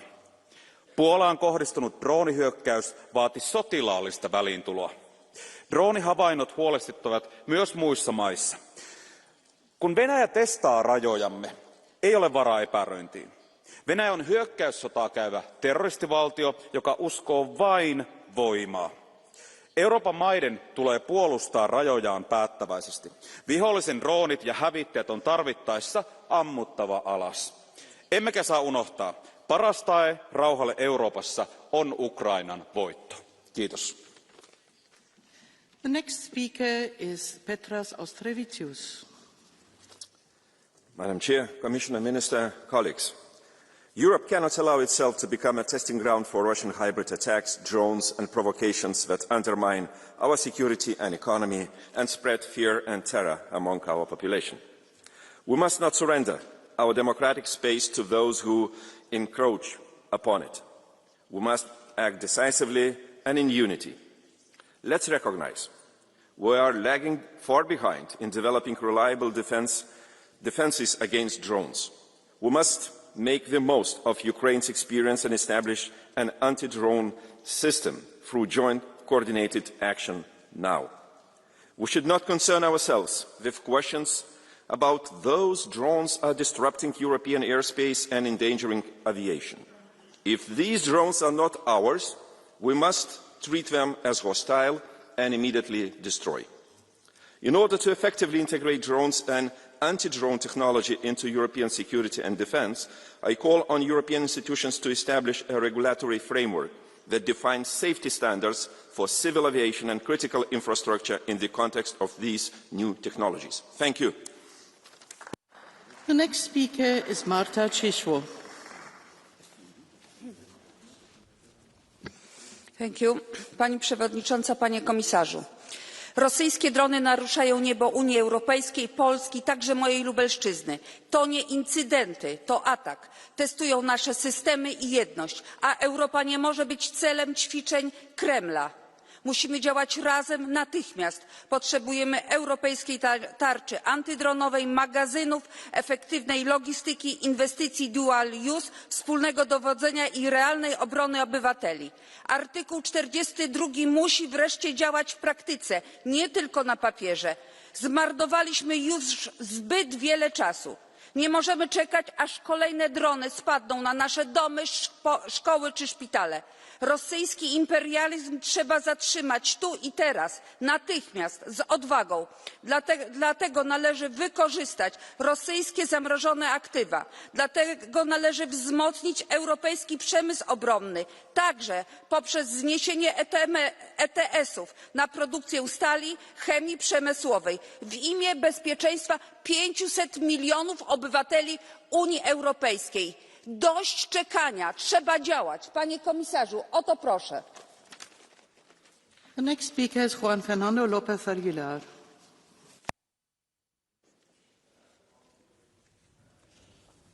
Frau Präsidentin. Llevamos horas debatiendo una amenaza real, creciente y reiterada, violación de nuestro espacio aéreo por drones rusos, en una guerra híbrida de Putin contra la Unión Europea y todo lo que la Unión representa. ¿Y qué lecciones surgen después de haber escuchado a la presidenta von der Leyen? La primera, la unidad, claro que sí. Y la segunda, una estrategia para construir un muro europeo antidrones y un escudo europeo de defensa aérea y espacial. Pero no basta con enunciarla. Desde luego, para que sea eficaz, no puede depender del incremento de 27 esfuerzos fragmentados, de 27 presupuestos nacionales. No, es un ejemplo de libro de la necesidad de apuntar a una integración de nuestras capacidades de ciberseguridad con tecnologías sofisticadas que detecten, derriben drones hasta disuadir a Putin. Pero además debe ser creíble y esto significa que no puede perjudicar lo que la Unión Europea realmente representa. La generación de inversiones y recursos requiere recursos propios e inversiones estratégicas de la propia Unión Europea y, por tanto, no puede perjudicar ni la política social, ni de cohesión, ni la solidaridad, ni tampoco, por supuesto, ese pilar social del que depende la dignidad del trabajo y la vivienda que tanto preocupa a los europeos. Gracias, presidenta. Thank you very much. The next speaker is Ville Niinistö. Arvoisa puheenjohtaja, Venäjän kiihtyneet hybridioperaatiot ovat merkki muutoksesta. Venäjä on yhä epätoivoisempi. Se pyrkii yhä epätoivoisemmin hajottamaan meitä ja kykyämme toimia arvojemme puolesta. Vastatoimiemme on oltava määrätietoisia. Samalla kun torjumme hallitusti droonioperaatiot ja ilmatilaloukkaukset, on meidän varmistettava, että ne eivät vie meidän huomiota siltä, mitä Venäjä todella pelkää. Venäjän jäädytetyt varat on valjastettava käyttöön sotakorvauslainana Ukrainan hyväksi. Varjolaivasto on pysäytettävä vaatimalla joka alukselta riittävät vakuutukset Tanskan salmilla. Tukeamme Ukrainalle on kasvatettava niin taloudessa kuin asetoimituksissakin. Venäjän fossiilienergian tuonti on lopetettava kertaheitolla ja täyskiellolla. Se tarkoittaa yli 20 miljardin euron vuositulojen menetystä Venäjälle. Samalla Venäjän vastaisia pakotteita maailmalla on kiristettävä laajalla yhteistyöllä. Venäjän uhka siis torjutaan määrätietoisella toiminnalla ja olennaista on se, että aloite pidetään meille. The next speaker is Esther Lakos. Thank you. Tisztelt kollégák! Az uniós tagállamok légterének közelmúltbeli megsértése és a kritikus infrastruktúránk elleni támadások nem elszigetelt incidensek. Egy tudatos, koordinált orosz kampány részei, amelynek célja Európa tesztelése és gyengítése. A dezinformációs kampányokkal együtt annak a hibrid stratégiának a részei, amely biztonságunk, egységünk és demokráciánk megingatására irányul. Ez a kampány már nem rejtőzik az árnyékban. Amikor Putyin elnök nyilvánosan kijelentette, hogy a magyarok szerinte csak Orbán alatt maradhatnak magyarok, felfedte Moszkva valódi stratégiáját, az identitás kérdésével akarják megosztani az embereket. Ez már nem diplomácia, hanem nyílt külföldi beavatkozás. Azzal fenyegette a magyarokat, hogy dönteniük kell magyarságuk és európai jövőjük között. Válaszunknak ugyanolyan összehangoltnak kell lennie, mint magának a fenyegetésnek. Meg kell erősítenünk a kollektív védelmünket, például a keleti pajzsal, és ellenállóvá kell tenni a társadalmat a hibrid támadásokkal szemben, intézményétől kezdve a médián át egészen a polgárokig. Csak egységben és eltökéltséggel védhetjük meg nem csak határainkat és rendszereinket, hanem azokat a demokratikus értékeket is, amely identitásunk alapját képezik. Mrs. Lakos, there is a blue card from Mr. Andras Laszlo. Do you accept it? Yes, please.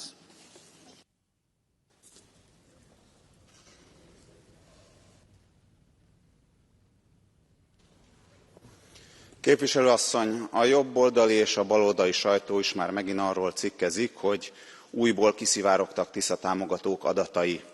Szeretném megkérdezni, meg tudja erősíteni, hogy tényleg Tiszás támogatók adatai szivárogtak ki, másrészt pedig, hogy mégis kikkel fejlesztik a szoftvereiket, adatbázisaikat, és hol tárolják magyar állampolgároknak az adatait. Köszönöm.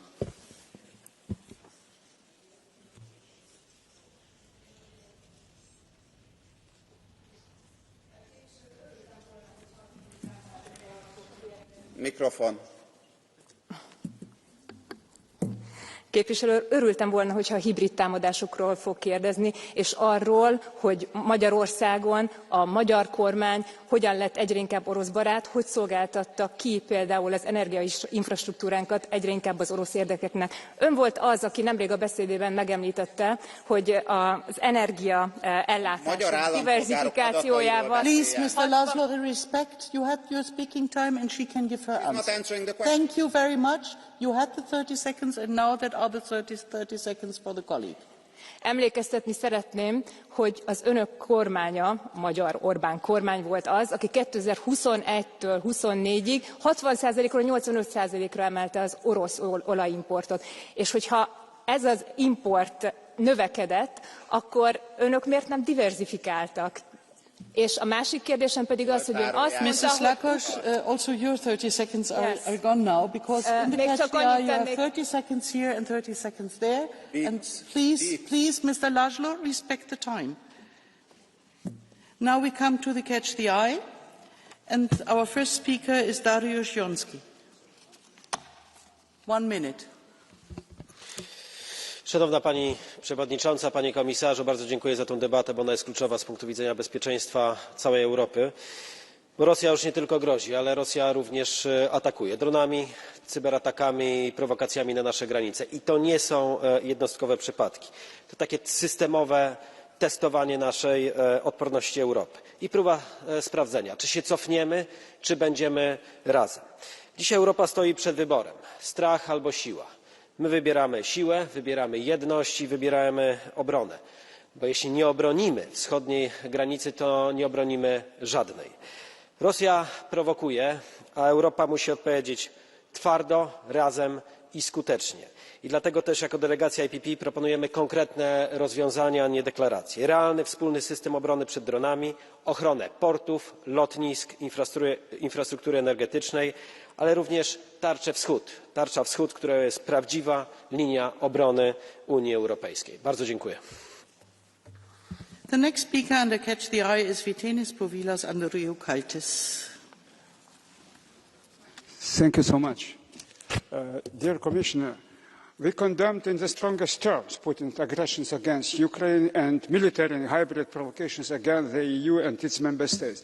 The European Commission proposed first the protection of sovereignty and critical infrastructure of the European Union and its member states. Second, creation of multi-layered anti-drone and air defense system. Third, coordination with NATO. And fourth, boost investment in security and defense union in a coordinated manner. I welcome those proposals. It's really a very strong statement. improvement. But the report based on research carried out for the European Parliament Research Services shows that the cost of non-EU in defence spending estimated to range from 18 to 57 billion euro per year. And I ask you, Mr. Commissioner, to encourage member states to understand that we need to spend every euro and to act in coordinated manner. Don't allow member states to act separately because the cost will be very high, much higher. We need strongest and united response. Thank you, Commissioner. The next speaker is Arkadiusz Mularczyk. He's not there? Okay. Then we take Lubica Karavazova.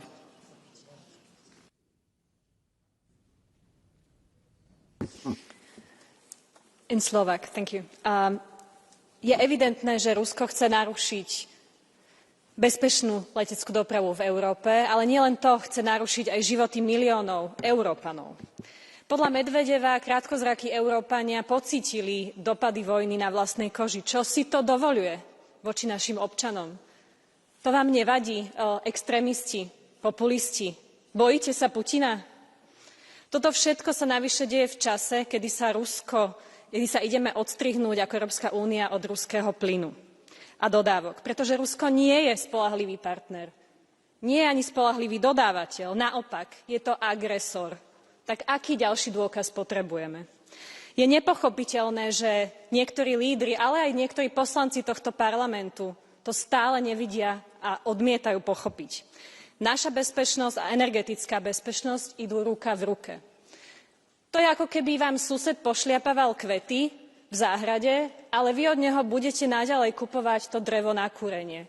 A to napriek tomu, že všetci susedia vám to drevo vedia predať. Pre niektorých je svet bez Ruska nepredstaviteľný. Ale ja verím v Európsku úniu a viem, že to zvládneme. Ďakujem.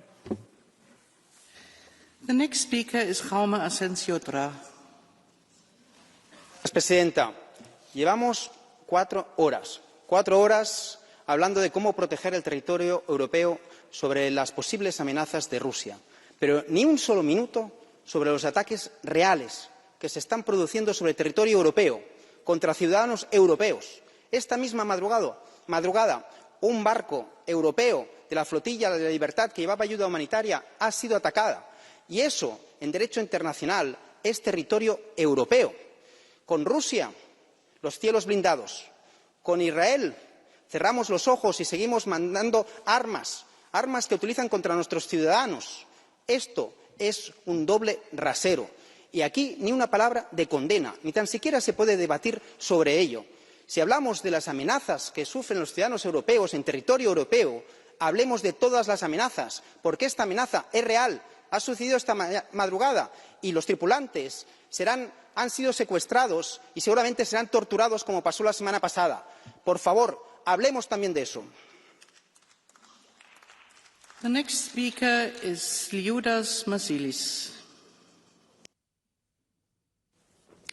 Thank you, President, Commissioner, colleagues. The recent violations of Europe's airspace and critical infrastructure are not accidents, and they are not mere provocations. They are deliberate acts of hostility. Russia is not intended to declare officially the war. The war simply is going on. We should try to avoid the fatal mistakes of the past. Today, history stands at our doorstep once again. War is raging on our continent, and the integrity of borders is no longer an abstract principle. Europe's response must be immediate, coordinated and unmistakable. Our skies, our territory and our seas are not negotiable. Every act of aggression must be met with firm political, economic and, if necessary, military consequences. Thank you. The next speaker is Michal Dżerba. Panie komisarzu, sytuacja jest bardzo poważna i wiele wskazuje na to, że to wtargnięcie rosyjskich systemów bezzałogowych to dopiero początek scenariusza eskalacyjnego z dronami w roli głównej. Dlatego bardzo ważne jest to, o co zabiegamy wspólnie, budowa ściany dronowej, systemów zwalczania bezzałogowców. Chcę bardzo wyraźnie powiedzieć, że w realiach wojny dronowej mamy do czynienia również z wojną technologiczną. Musimy być gotowi w każdej chwili na ulepszenie, wzmocnienie skali również produkcji. Ale nie ma co wyważać otwartych drzwi. Panie komisarzu, spójrzmy na Ukrainę, spójrzmy, jak budują systemy bojowych dronów przechwytujących. Mamy z kim współpracować, warto skorzystać z tych szans, warto również połączyć to ze środkami finansowymi SAFE, z Defense Omnibus, ale również z tą jednością, którą zademonstrowaliście Państwo, również w solidarności z moim krajem, Polską. Dziękuję bardzo. The next speaker is Jean-Marc Jamin.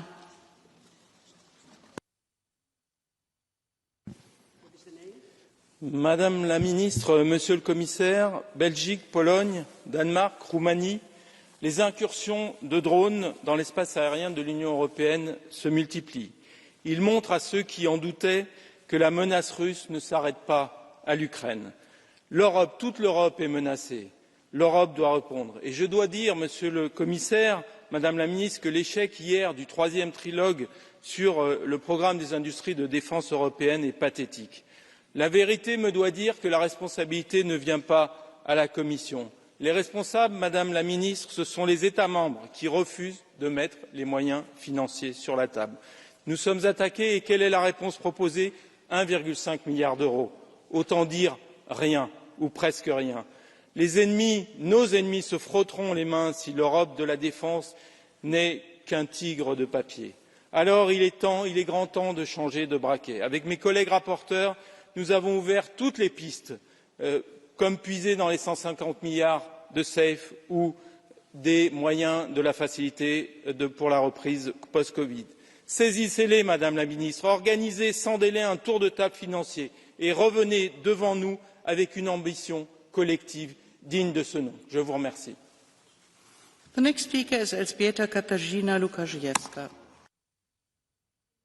Pani przewodnicząca, tym, co bardzo niepokoi, jest świadomość, jak wielu w Europie mamy pożytecznych idiotów Putina, którzy pomagają siać dezinformację i fake news. I przerażające jest, że są politycy, także na tej sali, którzy cały czas uważają, że z Putinem można negocjować. Szanowni Państwo, Putin rozumie tylko język siły, o czym wielokrotnie na tej sali mówiliśmy. Naruszenie przez rosyjskie drony przestrzeni powietrznej Polski, Estonii i innych krajów to nie są przypadki. To rosyjska prowokacja i test naszej europejskiej reakcji i solidarności. Putin testuje Europę, jak daleko może się posunąć.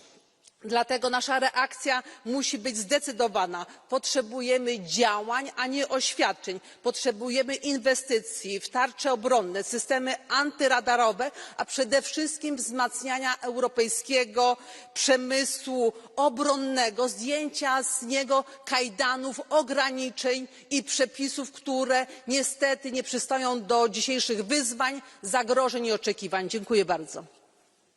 Als nächster Redner Helmut Brandstätter. Danke, Frau Präsidentin, Herr Kommissar. Wir haben heute in dieser Diskussion erlebt, nicht nur, dass Putin uns mit hybriden Krieg bedroht, sondern auch, dass hier Freundschaft hat und Marionetten sitzen hat. Und zumindest zwei Parteien in diesem Haus, die österreichische FPÖ und die italienische Lega, haben einen Vertrag mit der Partei Putins, und da steht unter anderem drinnen, die Jugend soll gemeinsam zur Stärkung der Freundschaft der jungen Generation im Geist von Patriotismus erzogen werden. Das heißt, der Putin, der seine Jugend in den Krieg zum Morden schickt und der die Ukrainerinnen und Ukrainer ermorden lässt, der soll gemeinsam mit FPÖ und der Lega die Jugend erziehen. Das muss man sich einmal vorstellen. Und das sind die Leute, die hier in dem Parlament sitzen. Und wir wissen auch, Orban hat sich ausgeliefert. Es ist heute sehr viel von Einheit die Rede gewesen. Die sogenannten Patrioten sind Verräter. Wir in Europa müssen zusammenhalten, weil es gibt diese Bedrohung durch Putin. Wir wissen es jetzt auch, aber die Bedrohung ist nicht nur von außen, sondern sie ist auch von den Verrätern von innen. Dankeschön. Als nächster Redner, the next speaker is Matej Tonin. He's not there? Yes, I'm here. Ah, okay. In today's debate, we are seeing how Russia is mocking and deliberately provoking the EU. Putin is doing so because we are a democracy and because he knows our rules of engagement. Russia knows that NATO aircraft carrying out air policing can only shut down Russian airplanes if NATO aircraft are attacked.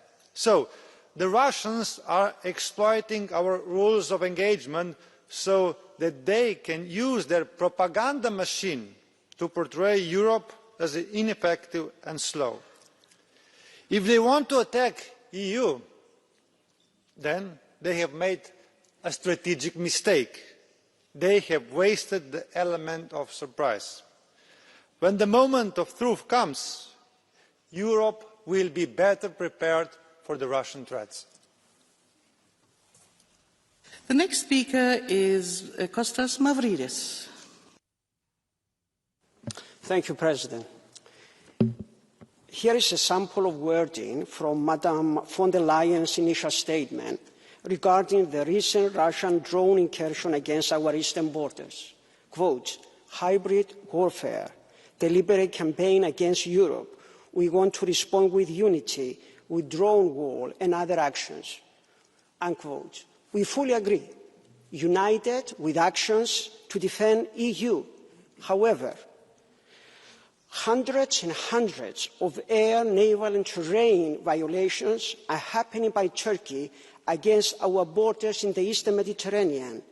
Right now, 2 Turkish armed drones are violating the Cyprus FIR, not to mention the continuing occupation of EU territory in Cyprus. The Commission is supposed to be the guardian of EU treaties and values and not to divide us by silence, double standards or hypocrisies. The next speaker is Christoph Breja. Dziękuję. Wysoki Parlamencie, to co dziś widzimy to jest najlepszy przykład teorii Jeana Pierre Faya, który jako filozof francuski skonstruował teorię podkowy. Skrajna prawica, skrajna lewica dziś stoi po stronie Putina i historia się powtarza, bo wy stoicie dziś po stronie Putina, tak jak skrajności stały po stronie Lenina i Stalina w latach 20., 30., 40. Wtedy to skrajni ideolodzy, skrajni lewicowcy, intelektualiści bronili polityki Imperium Rosyjskiego. Dziś wchodzicie w buty skrajnych lewicowców, skrajna prawico. Spotykacie się w jednym, roznosicie w czasie wojny kłamstwa Putina i pamiętajmy, że rosyjska agresja zawsze opierała się na sile, ale też na propagandzie. I dziś wy jesteście roznosicielami pocisków Putina, fejków, kłamstw, botów, które niszczą naszą infosferę, nasze media społecznościowe. Bądźmy tego wszyscy świadomi. Nie róbcie tego, nie stójcie po stronie Imperium Rosyjskiego. The next speaker is Anna-Maja Henriksson.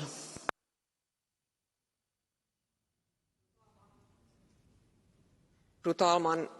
Det är alldeles klart att de kränkningar som Ryssland utsätter oss för i luften, på havet, på nätet är totalt oacceptabla. Och därför behöver medlemsländerna agera, därför behöver man verka tillsammans och EU måste också agera. Och därför är det också dags nu att ta i bruk de frysta ryska medlen för att stödja Ukraina. Ukrainas kamp varje dag är också vår kamp för frihet, för demokrati, för att människorna i Europa ska ha en framtid. Och av den här orsaken så önskar jag att kommissionen snabbt ska komma till beslut när det gäller en modell för att kunna använda de frysta ryska medlen. Sen behöver vi en drönarmur. Finlands 1340 kilometer långa gräns mot Ryssland är en del av Europas yttre och EUs yttre gräns. Vi behöver stärka hela vår östgräns och därmed också stärka hela Europa.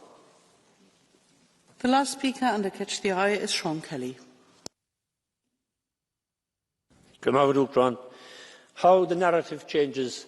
A few months ago we were all dancing to the tune of Donald Trump. as he touted his peace initiative in Ukraine. Of course, Russia had no interest whatsoever in peace, as we have learned since, and also, of course, talking about peace in the middle of a war is like a football team talking about celebrations in the middle of a match. The best way to guarantee celebrations is to win the match. The best way to guarantee peace is to win the war. And in fairness to the Ukrainians, they are doing a damn good job at it. A 3-day war, in Putin's eyes, has extended to 3 years and a lot longer.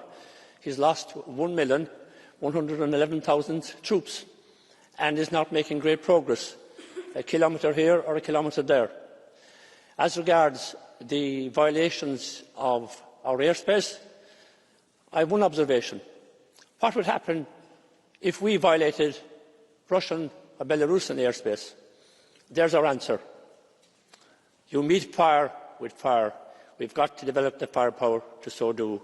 And Commissioner Kubilis is doing his best to build up our defences. We need to rally around and make sure it happens. Thank you very much. Now I pass the floor to our Commissioner, Andrius Kubilius.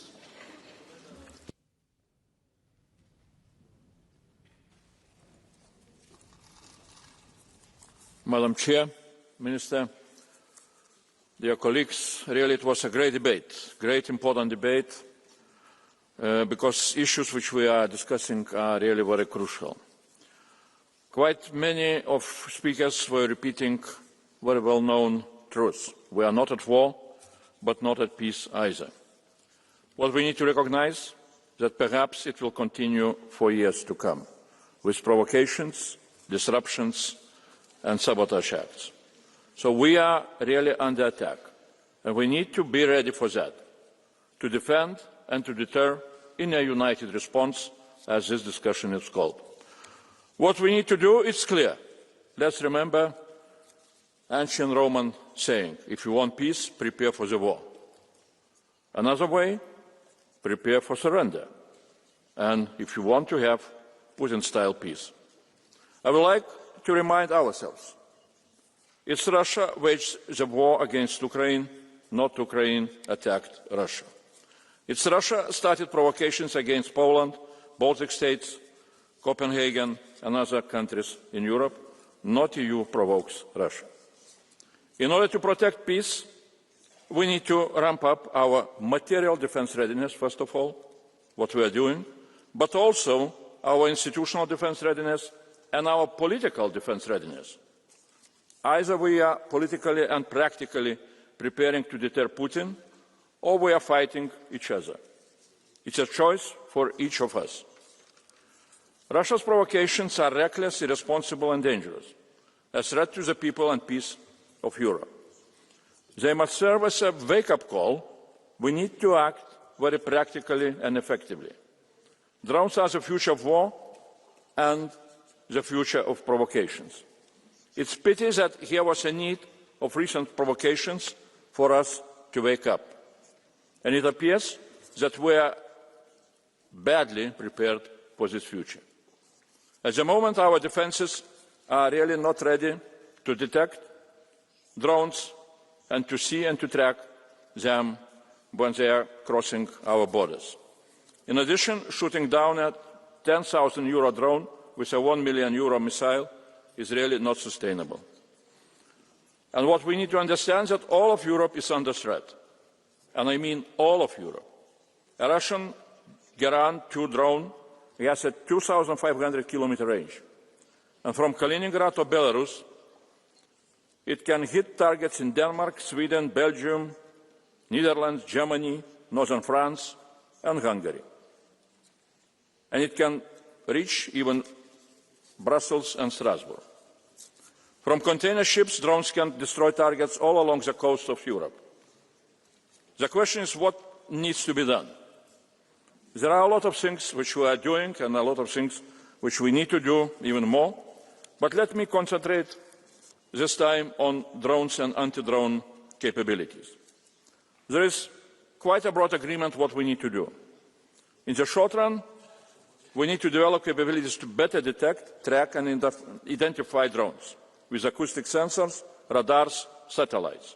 In the longer run, capabilities to disarm or destroy drones with drone interceptors, electronic warfare and mobile units.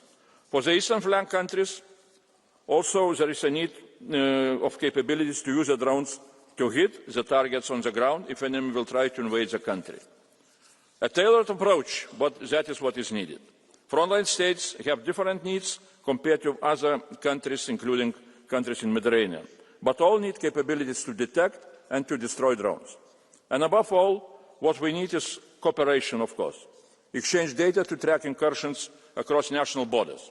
Have interoperable situational awareness to jointly identify targets and carry out operations. We will work hand in hand with NATO.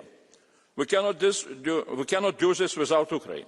Ukraine's air defences take down 70–80% of targets. Ukrainian drones chased the Russian fleet out of the Black Sea, brought the Russian advance to a standstill, and devastated the Russian strategic bomber fleet and oil refineries. In the development of the drone wall, special attention should be paid to Ukrainian experience. This experience shows that the key to an effective drone wall is not just technology as such, but the developed skills of integrated command and the creation of a comprehensive new warfare ecosystem. We must move quickly from ideas to actions. It is possible during the next year to build essential capabilities of the drone wall, and till 2030 we shall have possibilities to spend 2.5 trillion euros for different needs for our defence, and I hope that frozen assets will be used to strengthen Ukraine's defence very soon. So there are financial means. I count on the support of this House to the ideas and to projects which we need to develop, and I am ready to work very intensively with the Parliament in order to rapidly develop needed capabilities. Thanks a lot. Thank you very much, Commissioner. And now I pass the floor to the Minister for European Affairs, Marie-Pierre. President, honourable members and Commissioner. I think there has been worrying comments in this debate, but this is probably also the most positive and hopeful debate I participated in. And it might sound like a paradox, because yes, Russia's actions are part of a serious escalation, and Europe is in a crucial time. And let us be clear, Russia will not stop. And therefore, we need strong unity and strong response.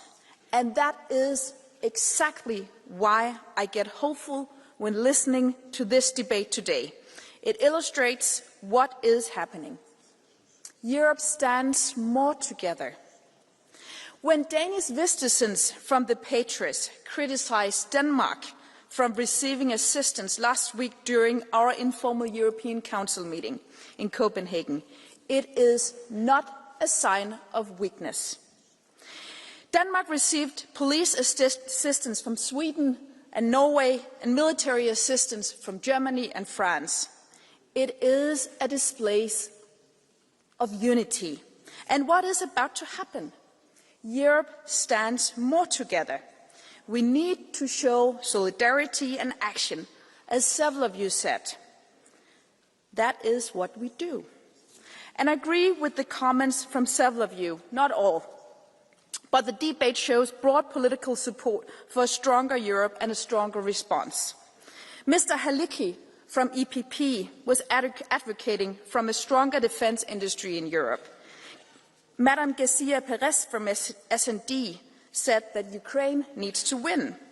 Madame Ayer from Renew said that we must be powerful if we want to be free. And Madame Reinke from the Greens said that we need European strength. And I think all these comments and many more show that the EU is getting better prepared, that we stand more united, but we must continue the course.